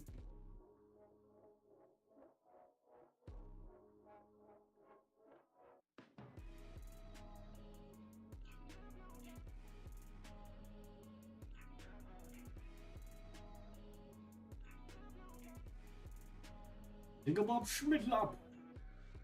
Eldman, the type of guy to stick out his pinky while drinking tea. True gentleman. Indeed, indubitably. Sponsoring a Pokemon trainer would just mean you give them their Pokedex and choice of starter? Yeah, actually my homie then. It's all about feuds on the internet. It's a thing that really pisses me off, which is why, like, when people comment, they just leave insane things because, you know, they treat the rest of the world like a weird sandbox, and they don't have the capacity or usually the emotional kind of maturity or intelligence to realize that they're like other people. And that's like kind of like the dangerous thing about the internet, right? Where like everyone is just this kind of person that exists in this giant, you know, playground. And because, you know, they don't have formal names, like, you don't really consider them quote unquote real. So your harsh and damaging words, it may not bother a person, but it could easily bother someone else, and you kind of have to live to get these like thick skins and stuff, but like kind of fucked, you know? You know what? Maybe I'll make the boots white, these white. I don't like the green. You know what? Let me do...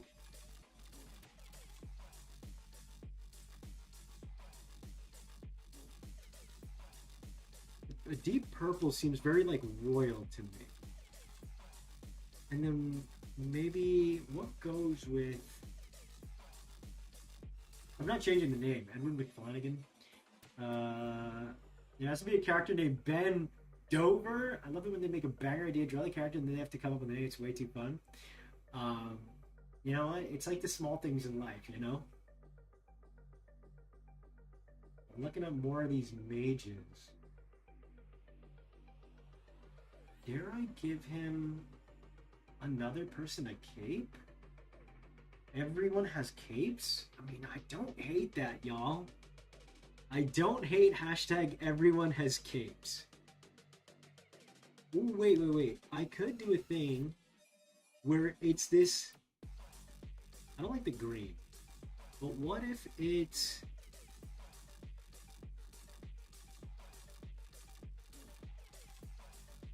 It's like this vest thingy?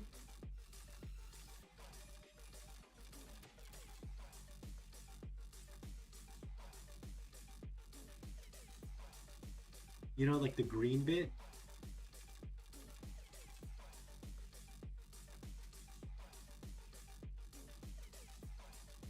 And it's like maybe... It's like a duster in a way. So maybe that part is purple. And then the inside garments are white like that. Yo, that's kind of fire! Hold up.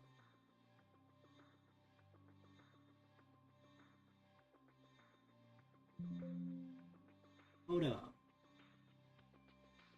Like, he looks really official now.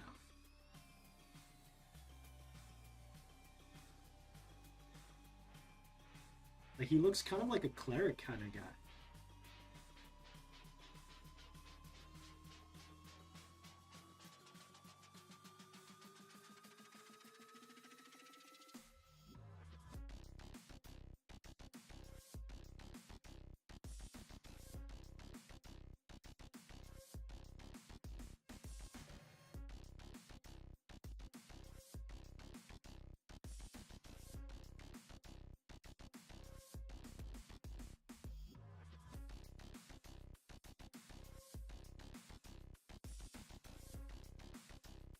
Yo, did I just cook?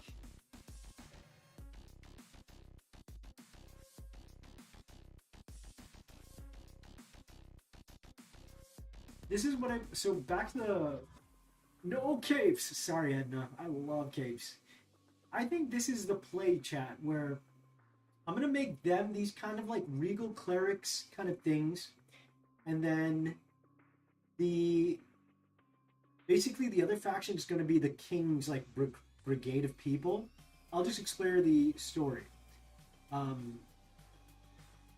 And the current kind of issue is that all over the world, specifically the region in specific, POTEMPO have kind of been breaking through the spiritual barrier, and the king and their subjects are being tormented. They are, you know, being hounded by the people, the subjects, to like figure out what the hell is happening and like how to protect the people who don't know how to like, you know, fight or protect themselves against these dangerous POTEMPO. Turns out they're not dangerous, but they're lost and, you know, just, you know, scared and whatnot. So what ends up happening is the king and his people hire, or rather, I guess, try to enlist the help of this third-party group of adventurers and whatnot. I'm going to give them a name, and they are going to be this guy's people. Although he is just a worker, not a worker, but like one of the higher-ranking kind of members. And what happens is, when they're like, sorry, we don't take sides, we're on the side of like the POTEMPO, the king is like, no, that won't do. The king has to make their own kind of like not governing, but their own kind of brigade where they might be the ones who are potentially misusing POTEMPO in their quest to like tame them and push them back. So that's why this guy will recruit, you know, this kid.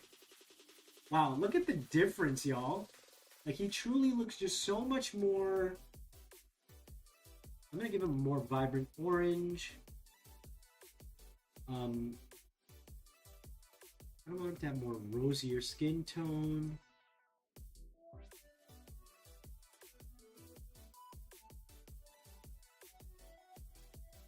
Bro, I cooked! He looks awesome.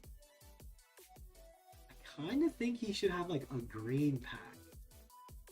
I don't...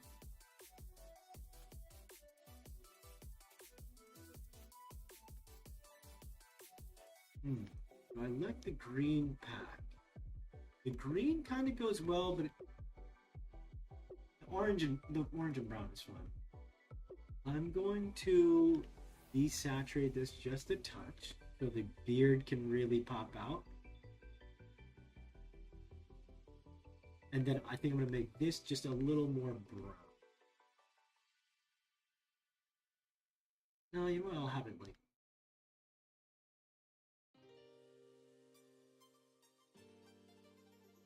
I will make his book at his side green now. His Potempedia or whatever you call it.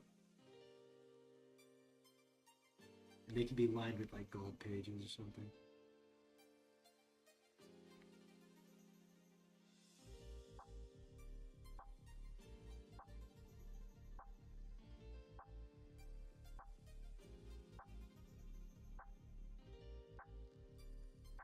Jesse, someone cooked here.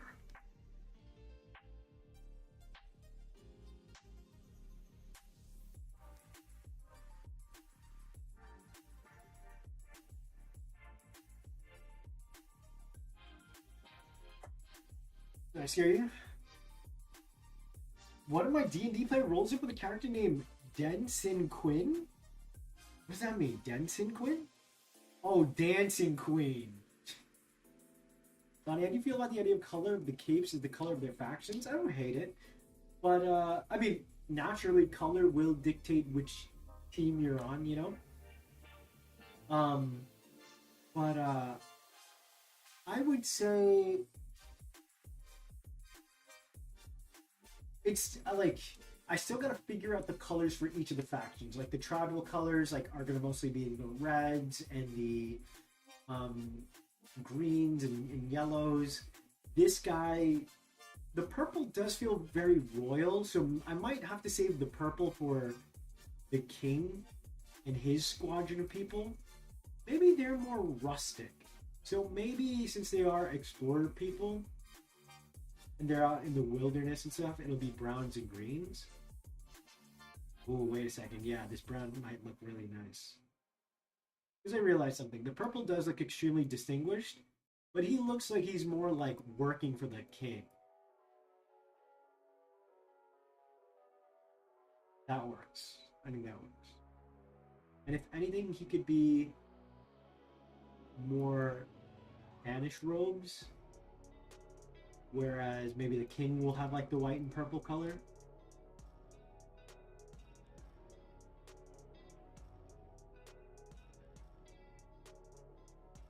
Actually, I don't hate that at all.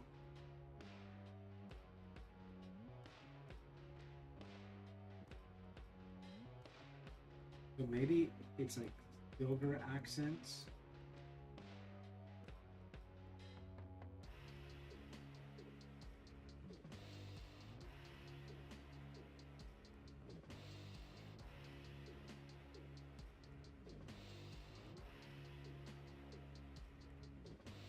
Alright, it's 1:49. I have 40 minutes to kind of finish my rival character.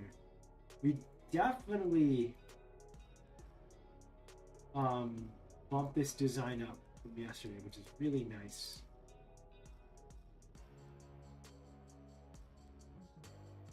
Very earthy tones. The purple might have to be for the other team, I think. Maybe they're black because black absorbs the most color. Black for the king, but it's also in media seen as like a dark and evil color. Think like the Sith and whatnot, and I don't want it to be like I'm the king and I'm the bad guy because we're wearing black armor and like we're so very obviously evil, you know. It depends on the personality of the king, right? If the king is like black can also be a strong color, but it is very menacing, right? Maybe his message is like, we have a no tolerance for the POTEMPO and we're wearing black, you know? We don't mind looking like the bad guys because most of the people in the world are afraid of POTEMPO, you know?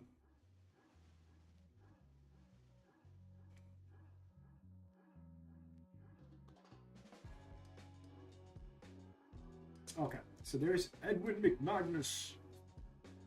You got the Jedi fit. Yeah, exactly. Talking about Sith, right, with the black. But I'm going to post an actual character's name. Oh! Alright, chat. Let's say, on the count of 3.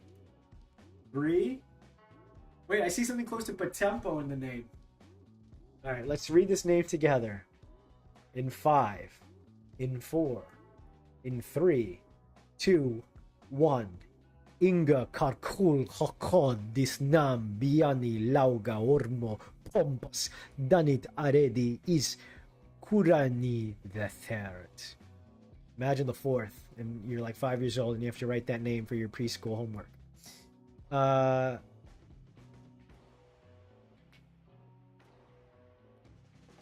Oh, I missed all these things. Edward Panini, Wallace Tushanger, Kipperly Whoople. Wait, I kind of like Kipperly. Seymour Butts, Larry Harry, Lucas, Solo grouper. Pickle yard, yes, man. A wise woman once said no capes. Well, I said that already. So is it Dancing Quinn? Did you realize what they were trying to say? I came up with a bard character I want to play named Thomas Yoli. Thomas Fulery? I summoned a demon. I'm like right behind me. That's an actual character from the Phoenix. Oh my god, that's the last. That is literally the last place I expected that name to come from. Esteban from the Esteban Goat. What is this?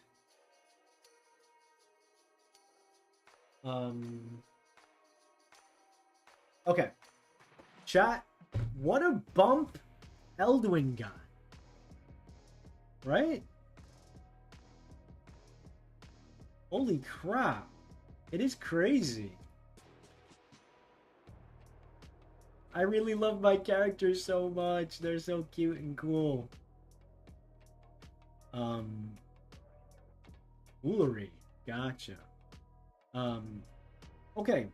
Let's do... You know what? I'm just going to put...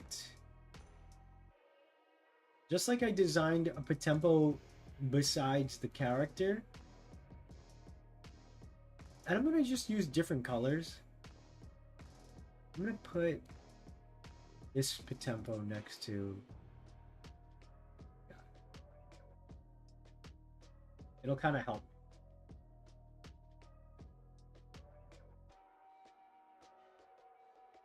I guess I'll put his face so maybe you guys can see the face.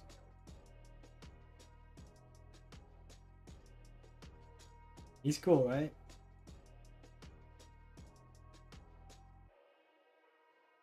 So, something that I'll have to think about is that I think is really cool.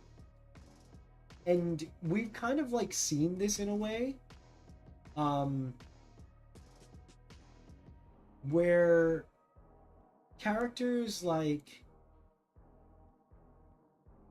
tomorrow, oh by the way, I'll work on the second pro tag.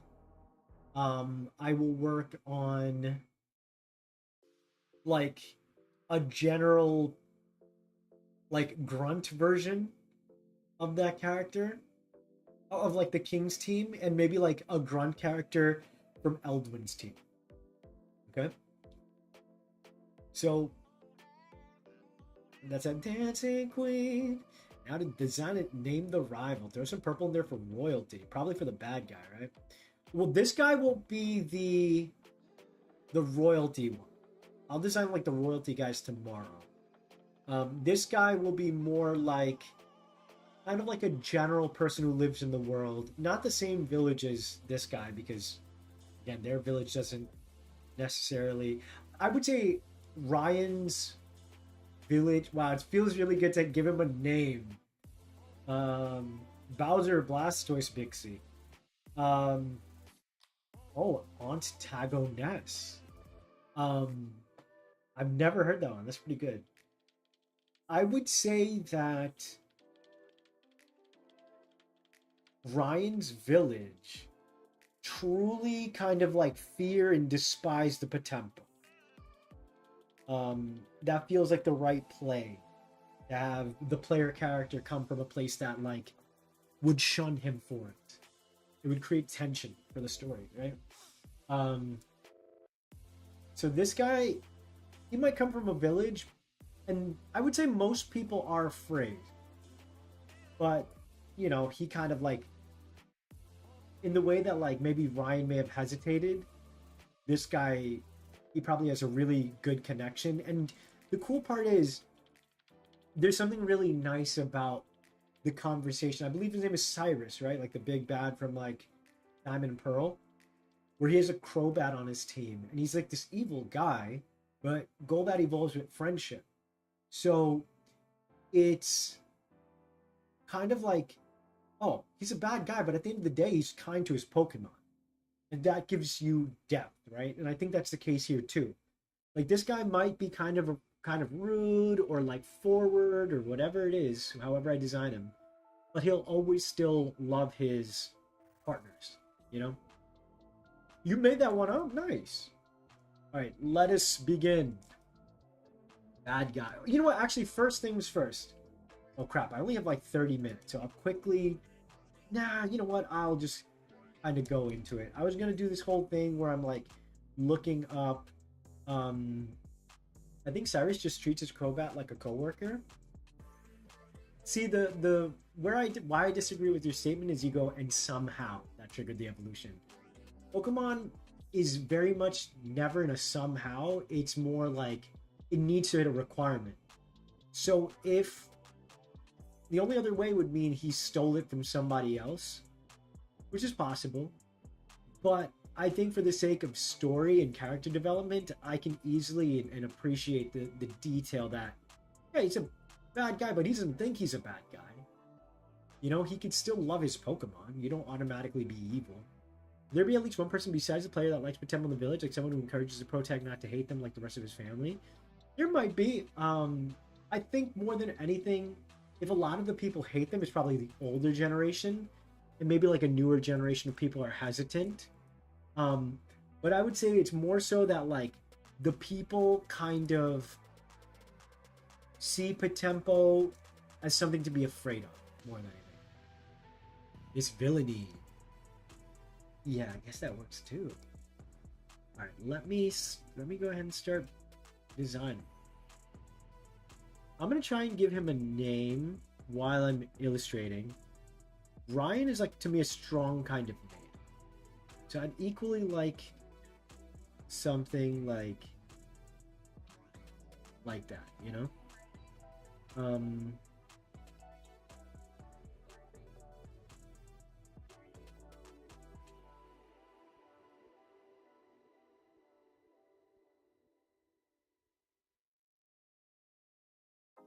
I don't think if I had any bullies. I definitely did have a bully or two growing up. And interestingly enough, they kind of really had their comeuppance in a very dark way. So they received their karma. But maybe he's gonna have like a bandana too. I do want to give him like goggles.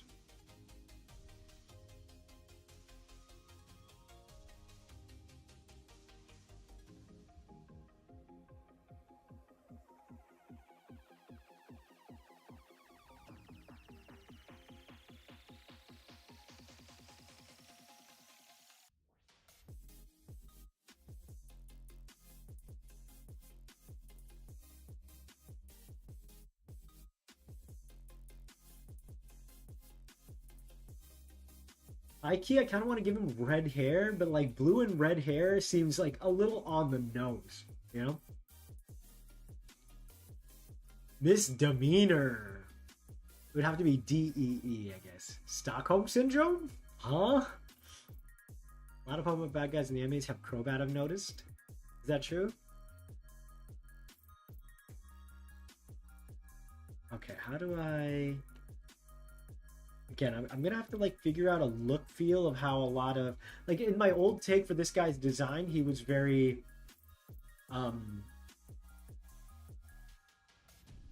what's the word? Very tribal looking. I don't think he'll look tribal to that degree.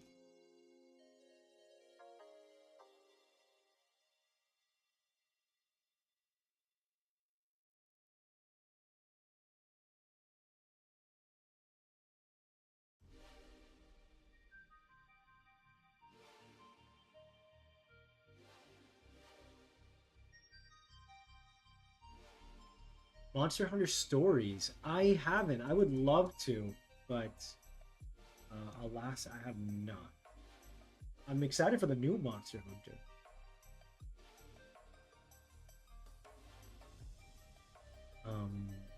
So I wonder if I should give him a more mage-like appearance. Kind of like he's already been, you know what? Yeah, that would make sense. Like he would be yeah. Wait a second. Okay, yeah. So maybe he's like recruited the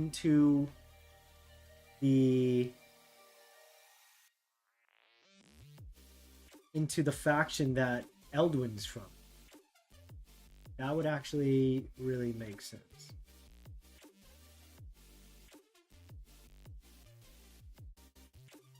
What's up, Zach? Welcome in.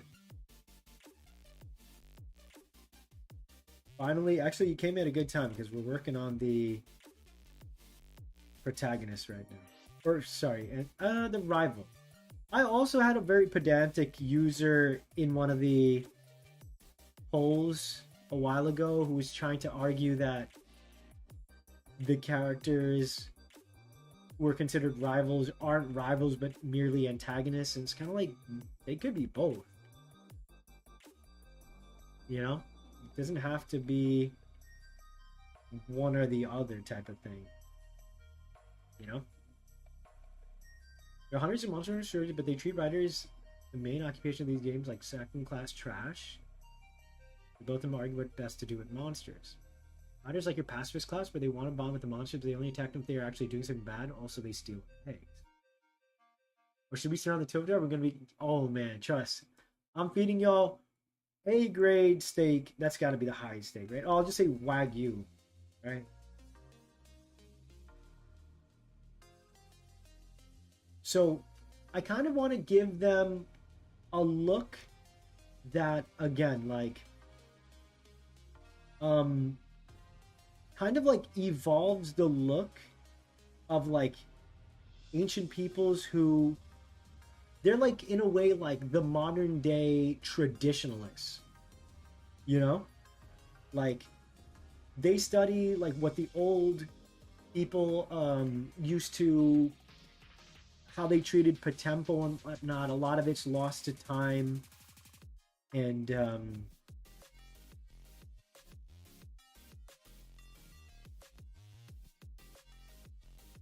I kind of want to, yeah, again, something like formal.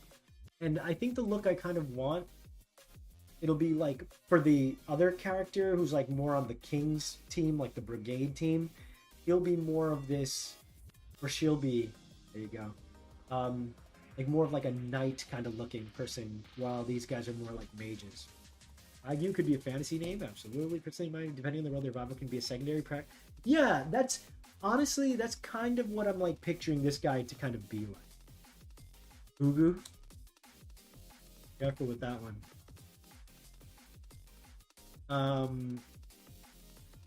Okay, let's see.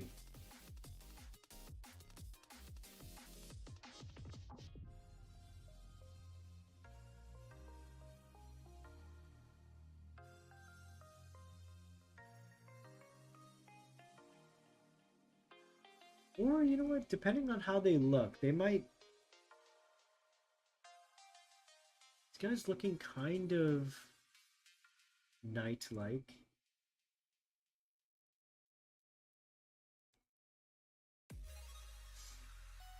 Real Nemu. Is that real? So I get it, real name. Nemu. Is that a real name in the game? Is that a real name of the game? Is that a real name of the game? You know what? Let's give him a hoodie. Maybe like you can only wear a hoodie. I'm not gonna give him the bandana. I don't.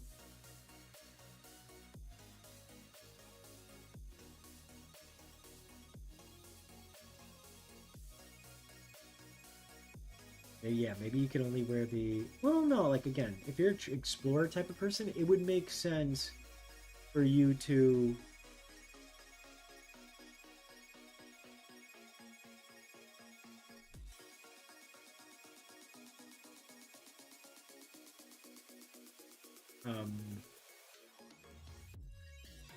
wear stuff like that out in the road.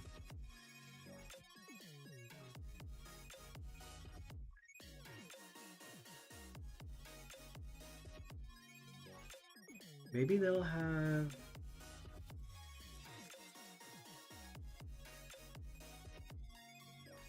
Like, they're... Yeah, maybe they really are more like the Jedi. You know?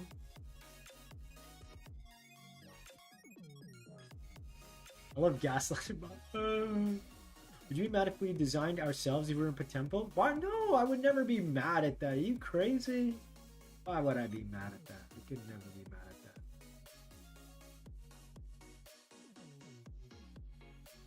I really like this like fantasy feel that I'm kind of like getting.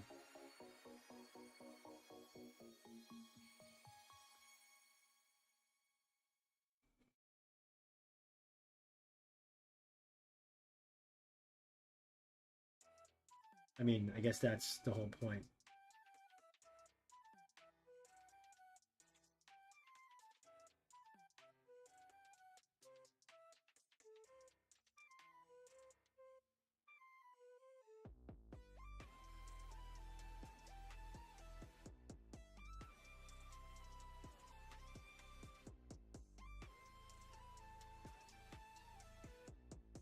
Okay, so this is coming on pretty good. I feel like part of the Rivals deal in Pokemon is that they can get a character. They can be a character that can receive development in a way that protect. Yeah, exactly. Like, I mean, at the very least, they have a goal. We have a goal. Our rival usually has the same goal as us. So it's a matter of watching ourselves evolve in a different path that they go.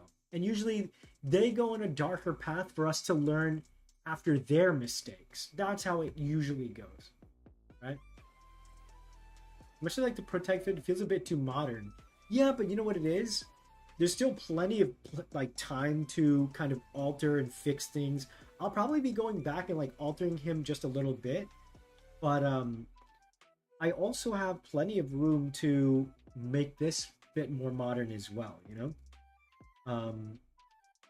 And it could be also if I decide to keep it like simpler, it could be that the pro tag is kind of like ushering in his own direction, right? Where maybe like this guy's part of like the traditionalists, the other rival, she's part of her father's faction of like brigades to like deal with the POTEMPO, and like this kid is kind of like forging his own thing, you know?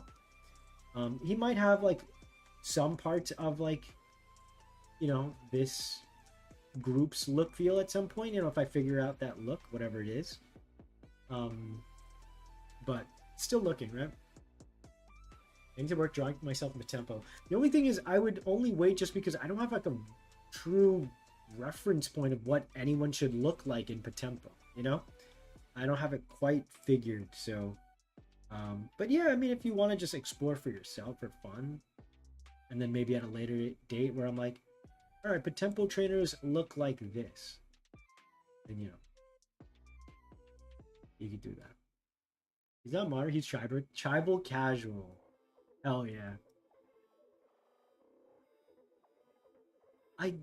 You know what, let me try, in that case, maybe it's the pants, and then maybe he could have like swagger shoes like this.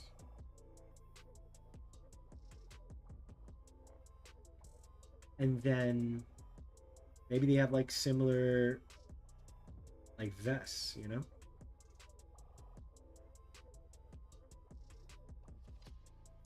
Or maybe, you know, his vests are like longer, or his sleeves maybe. No, he looks like a kung fu master.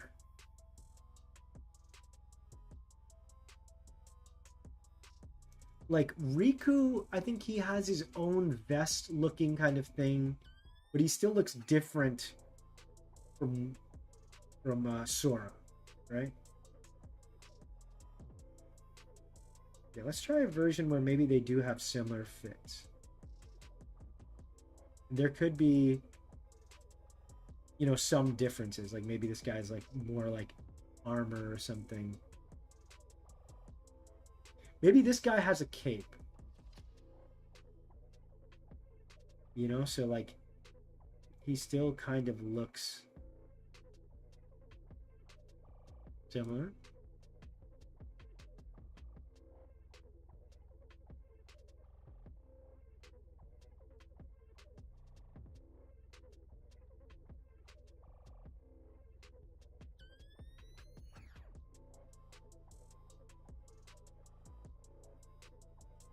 How do I want his hair to look? I think my lantern would be my earring. Lantern isn't a formal thing, so... Which is more badass name? Simon Blackwell, the Twisted Samurai, or Barak von Zeeks, the Reaper? When I'm thinking samurai, the last name I'm thinking is Simon Blackquill. Like, I would think that's more of like a knight's name. I would try to go more Japanese for a samurai. Um, Baron von Zeeks. Baron von Zeeks sounds more like a mad scientist, like an artificer to me. And then Simon Blackquill sounds like not so much the Reaper kind of person, but more like a calculated Simon Blackwood. He sounds like, yeah, someone a little more calculated. I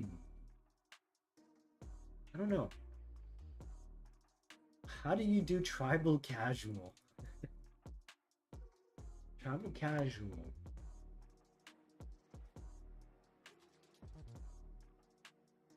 I guess.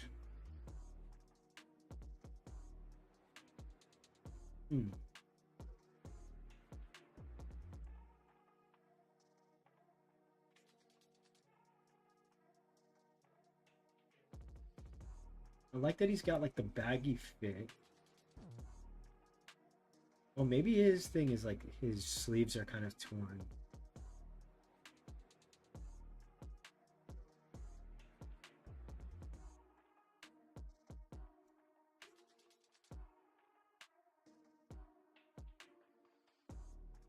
And then he's got like the hoodie.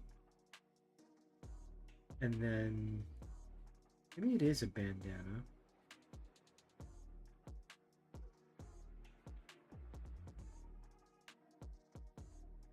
And then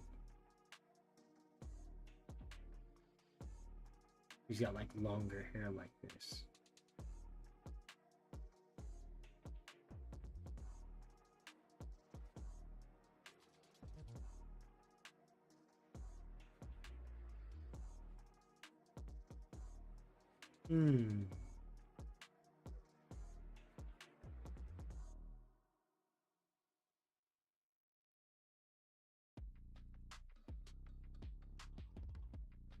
I feel like he needs like a bang or something.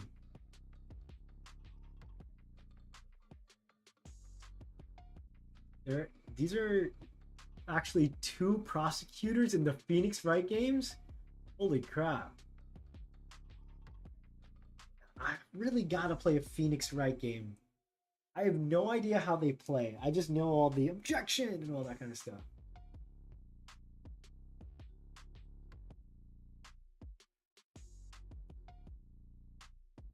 Honestly, what's really cool is like my designs remind me of like Chrono Trigger and like other games like that from like my childhood, which is like, dope.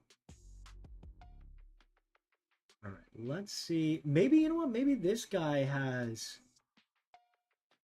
I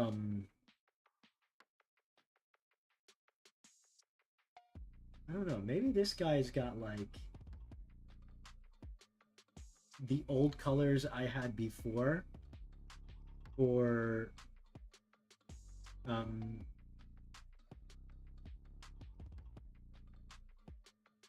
my other character, like the main character with the orange and the green. But I guess that doesn't feel... I think it would be really cool if I remixed...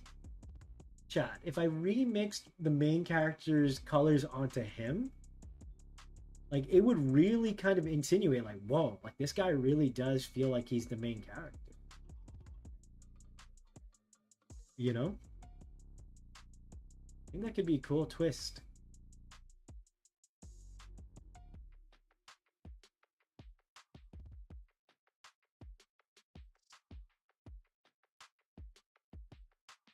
Let's just try it out.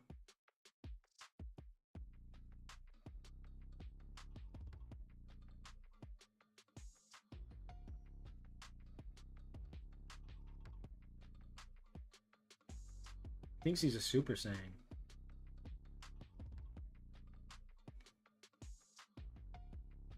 Or you know what? Yeah, you know what? Let me just try it out for now.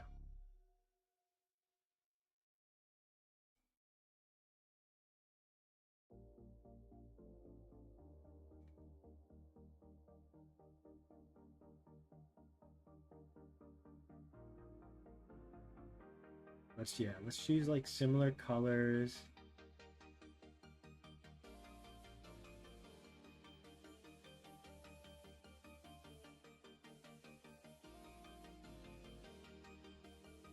Oh wait, that would make sense. Barack is in the Great Ace Attorney. I went Sherlock Holmes. Oh, you know what? I did see that one. That was pretty cool where they did the Sherlock Holmes one. I think it's on the Switch, right? Maybe I can like play it at some point. Alright, I really don't love how this guy looks at all. But let's keep just fixing him up. Since again, the previous version, as much as I like the colors and all that stuff, like I had based it off of Koraidon. So I'm like, gotta be careful. Alright, let me do...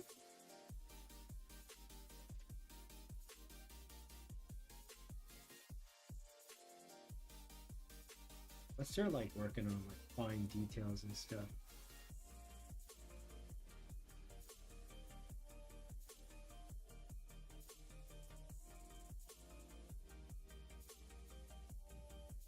He's got to be cool, right? The cool factor's got to be there. That's like the main thing when we think of all of our rivals. You know?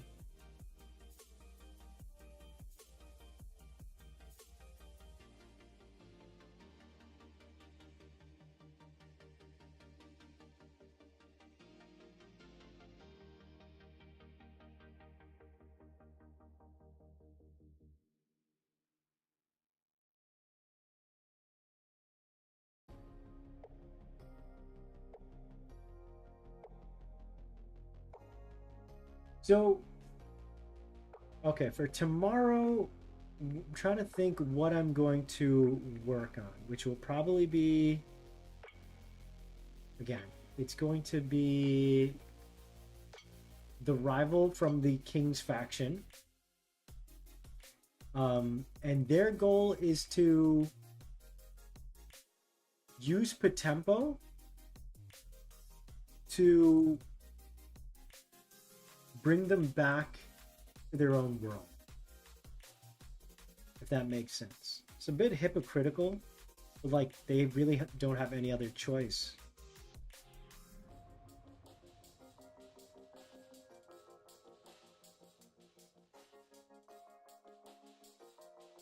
What's my design when finished? I will say this now: the worst prosecutor is only the pain. Ouchie. So what is the gameplay like? And like, they are good games, right? It's like worth getting at some point.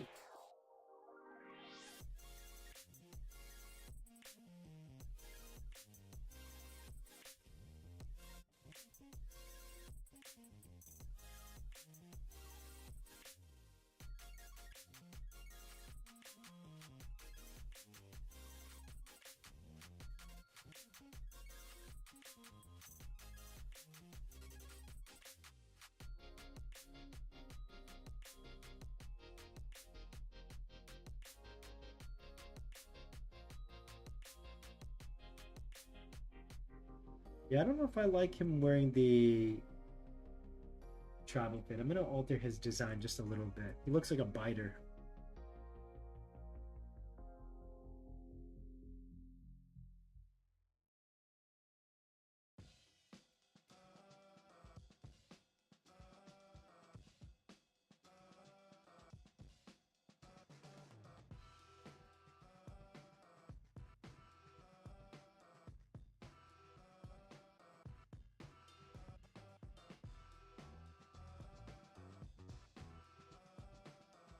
Versus logic solving, that kind of game.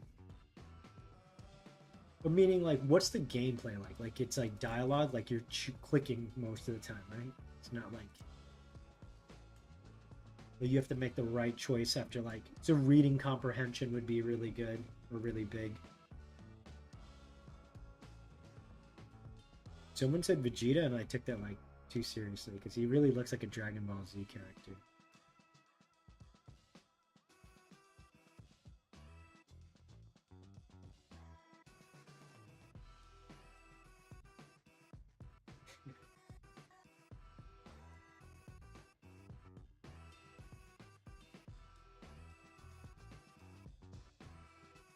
Yeah, you know what? I'm gonna alter his design just a little bit.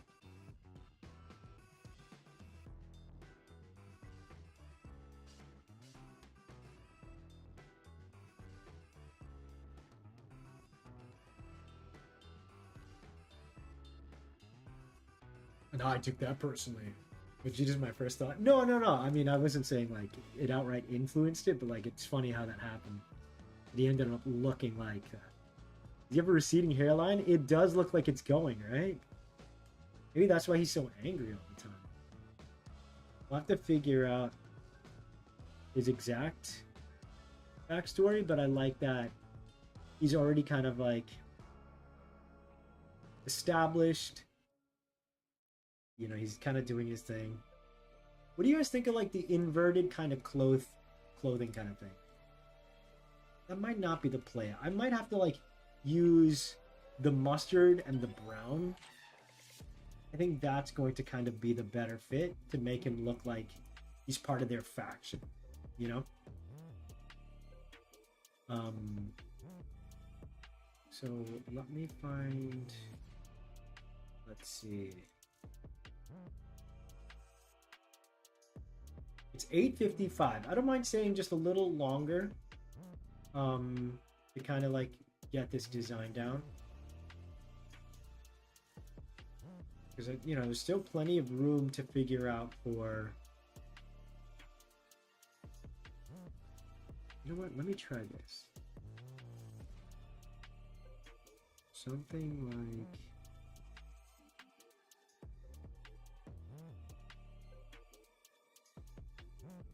a poncho type of thing. In addition to maybe like red or navy blue.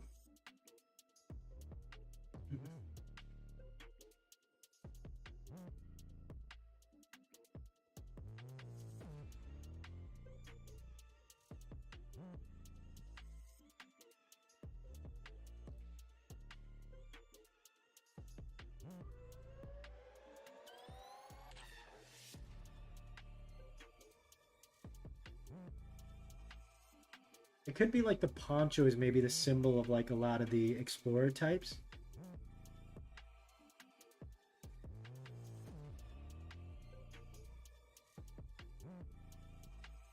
And then I kind of want to do a thing where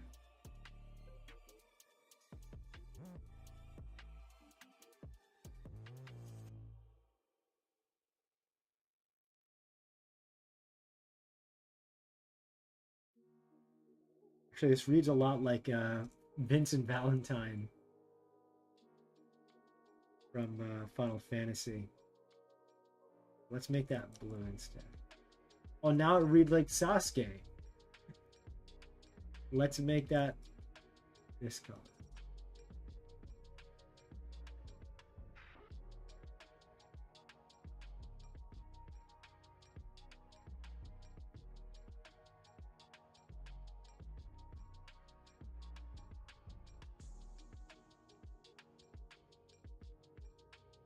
Actually, he looks pretty cool already.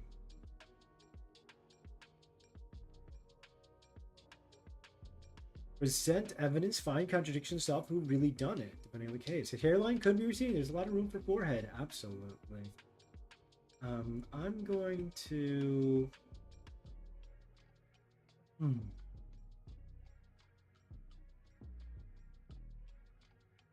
So in that case, do I give him bandana? Let's do it like that.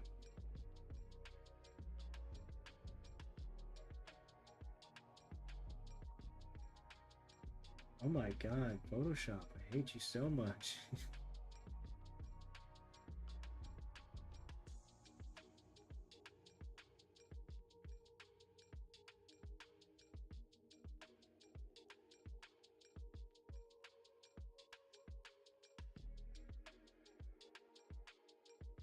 Let's keep it simple. His hair just a little simpler.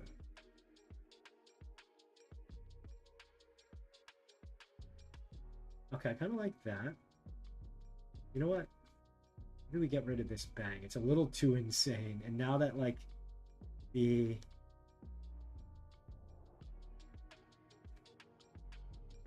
yeah.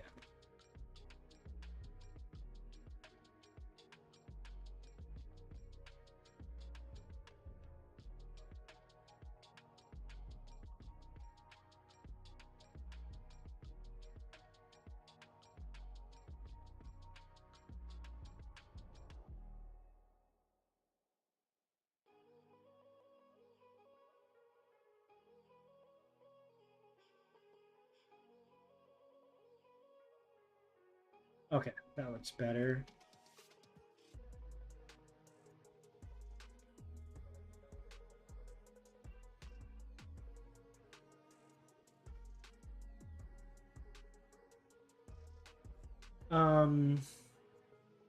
Anybody Clint Eastwood. Express my designs. Yes, you have to choose the right choice or bluff to beat the baddie. Now they look like the girl from Recess. Ooh, what's her name? Ashley Finestrelli? Recess. Ashley Spinelli. I don't see it. Okay, I'll keep going here. So we have this guy. He looks mean enough.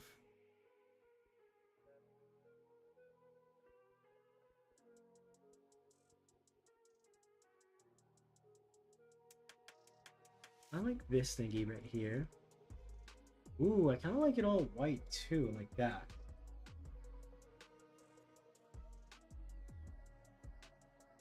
You know what? Let me see if it's the bandana looks like a hat. Let's see. How does one draw a bandana?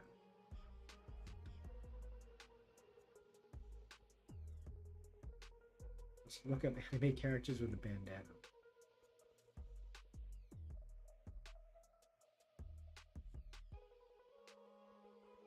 I want it to be not like a headband, but more like, yeah, something like,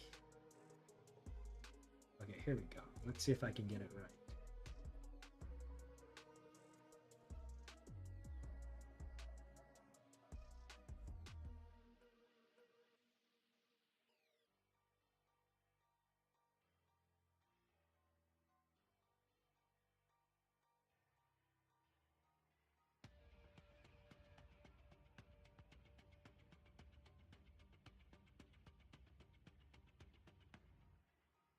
Okay, good.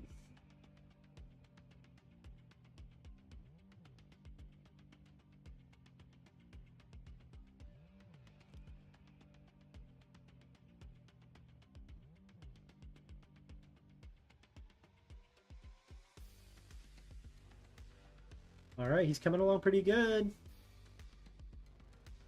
I don't like the bottom half quite a bit, actually. You know what? Yeah, I think the red with this bottom half looks pretty cool. Like, he really does look like his rival. He's not sharing the colors at all.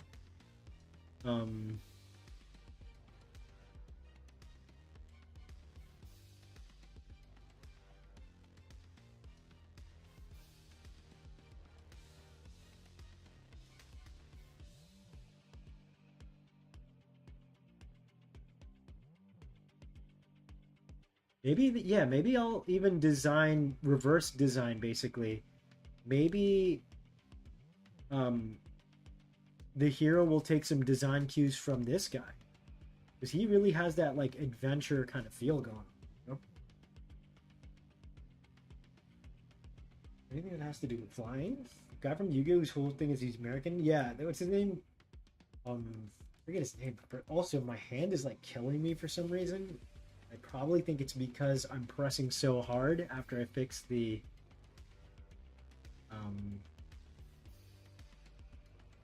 what do you call it? The pressure sensitivity. I'm going to try and finish up this design so I can kind of let this rest.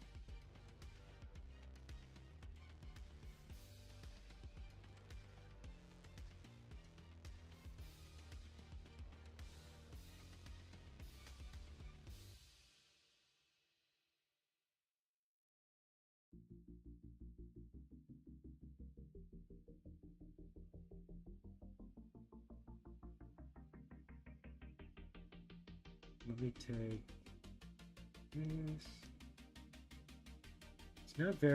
It's not too indistinguishable from a skin tone, so let me bring it up like that.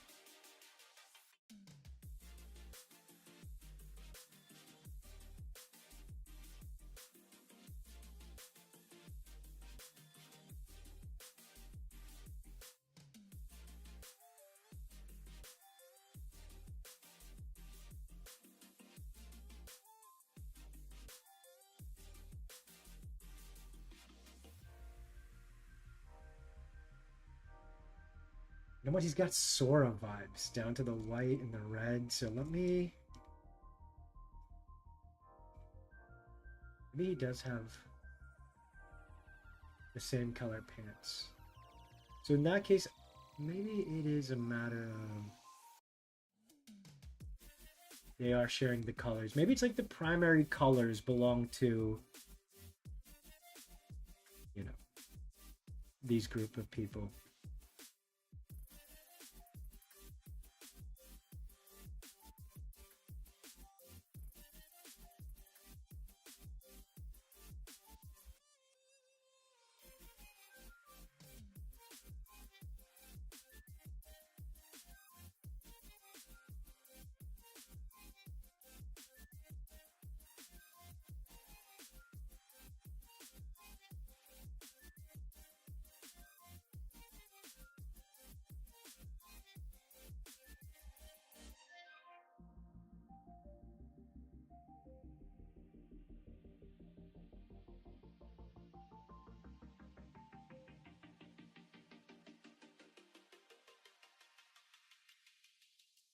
The Namek boots, bro.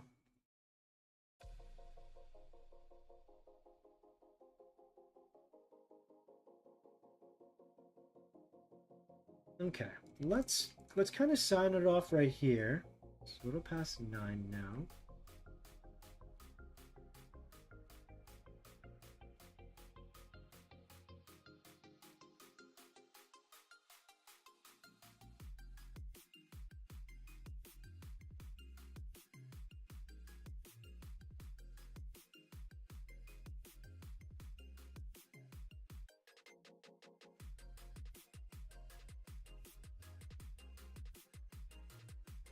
I'm going to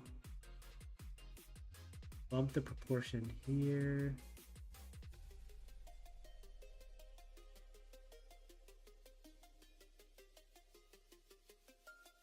Yeah, that looks good.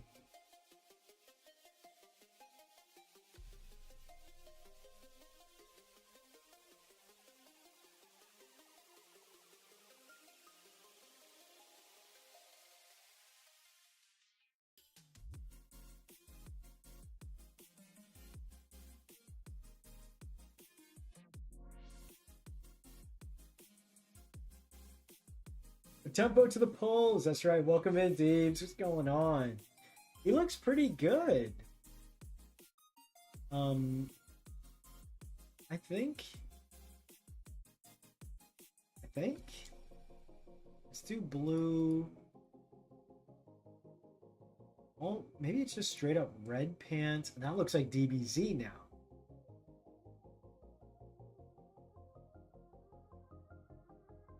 Alright, honestly, I think that's pretty good. First pass for the antagonist rival. Just like I, touched up Edwin today, I fixed his design up just a little bit. I think I can, now that I've got like a good idea of what to do,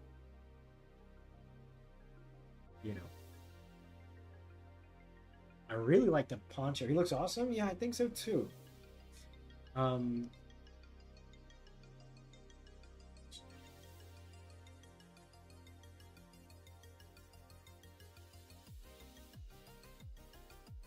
Casual tribal. He's still got that kind of vibe going on, I think. Right? Maybe I do red for the back. And then that way this can be brown. And then white here, white here. And then maybe it's all blue there.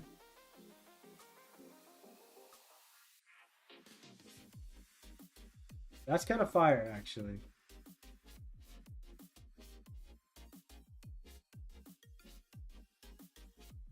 Because that way, if he is sharing the protagonist color, it really kind of legitimizes his claim in a way, and like makes us believe like, huh, like he's a protagonist, like we can believe him, because if our protagonist is yellow, red, blue, like, you know what I mean? Like he's not designed to be second fiddle, right? Tribal casual, I called it. So if you guys, I was waiting for someone to pick this up, but I didn't expect anyone to. A lot of these designs are like tribal in the way that I pushed my Sonic redesigns to look like, which were, the way I called it was like urban tribal. So that's kind of what I've been kind of leaning on. Tribal casual, I guess, isn't wrong, but I'm kind of, in my mind, I call it like urban tribal. Which, if you look at my Sonic designs, like, is kind of like what's going on, you know? Let me get his hair down, and then we'll call it.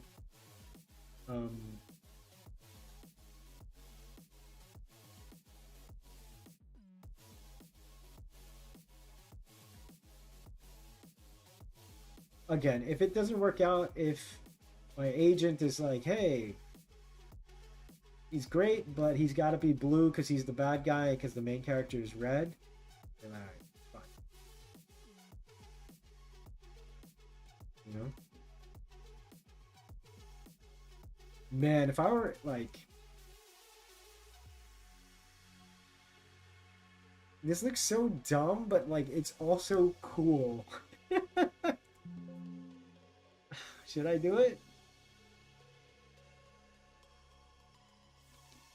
Like, it's only one of those things where it's like, it's cool because it's dumb.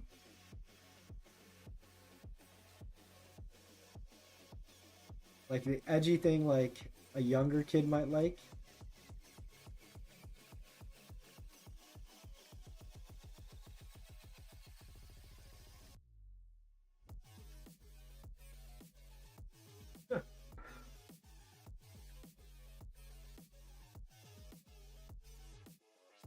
Because I feel like the front of his face is,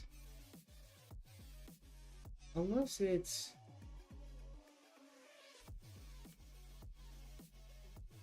and it's more like that.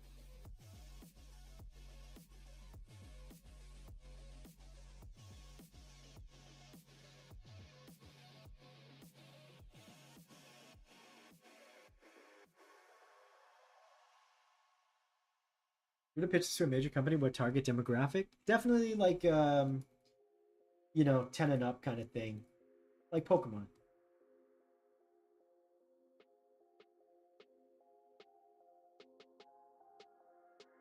Alright, let's leave it like that for now.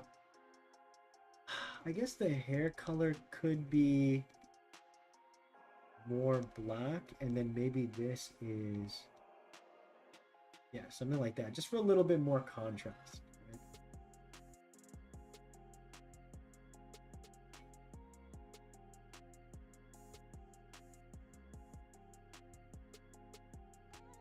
Put some more browns in there. So, okay, there you go. Looks pretty cool to me. Maybe it is the ponchos, yo.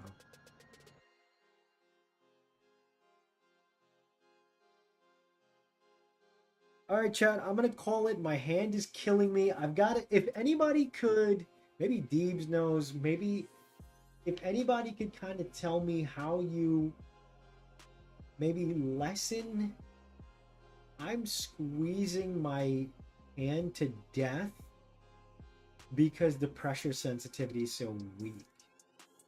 Maybe it's tip feel, maybe firm, maybe it's soft. Let's see. Oh, it does make a difference. My hand is so cramped. Hand exercises, that's true. I haven't actually. Alright, so firm. Oh, God, yeah. Customize. It sounds. Ooh. So maybe it's more.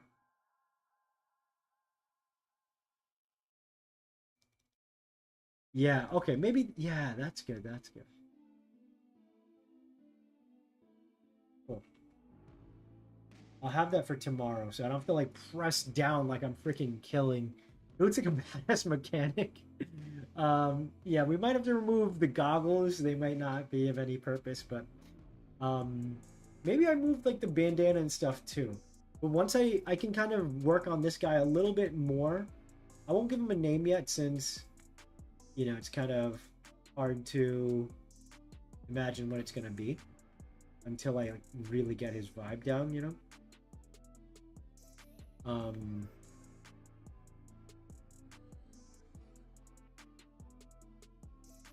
But I think, yeah, it really helps at least kind of understand the direction of these characters and like the factions they kind of like belong to, you know.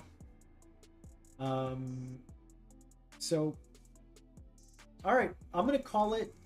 I'm gonna put it on. I'm gonna put these guys on the screen. I'm gonna bring you up here.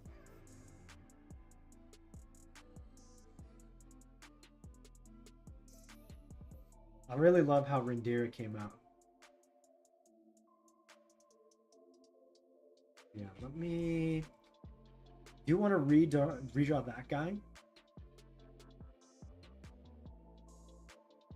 Transform. Like that.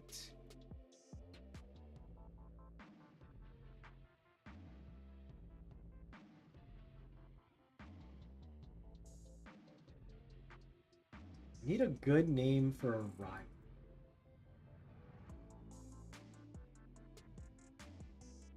You know what? It could be, you know, this guy is his student and he takes on our character as a student as well. I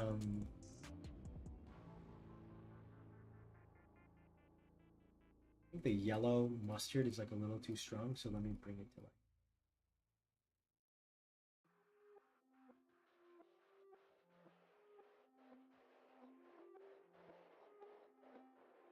Okay, cool. Very pleased with how these are coming out. Hope you enjoyed it as well. I will see you guys hopefully tomorrow with the next update and batch of things. Hope you guys enjoyed today's episode. Make sure you guys leave a like on your way out. Otherwise, yeah. Be well. Have a wonderful evening. See you tomorrow.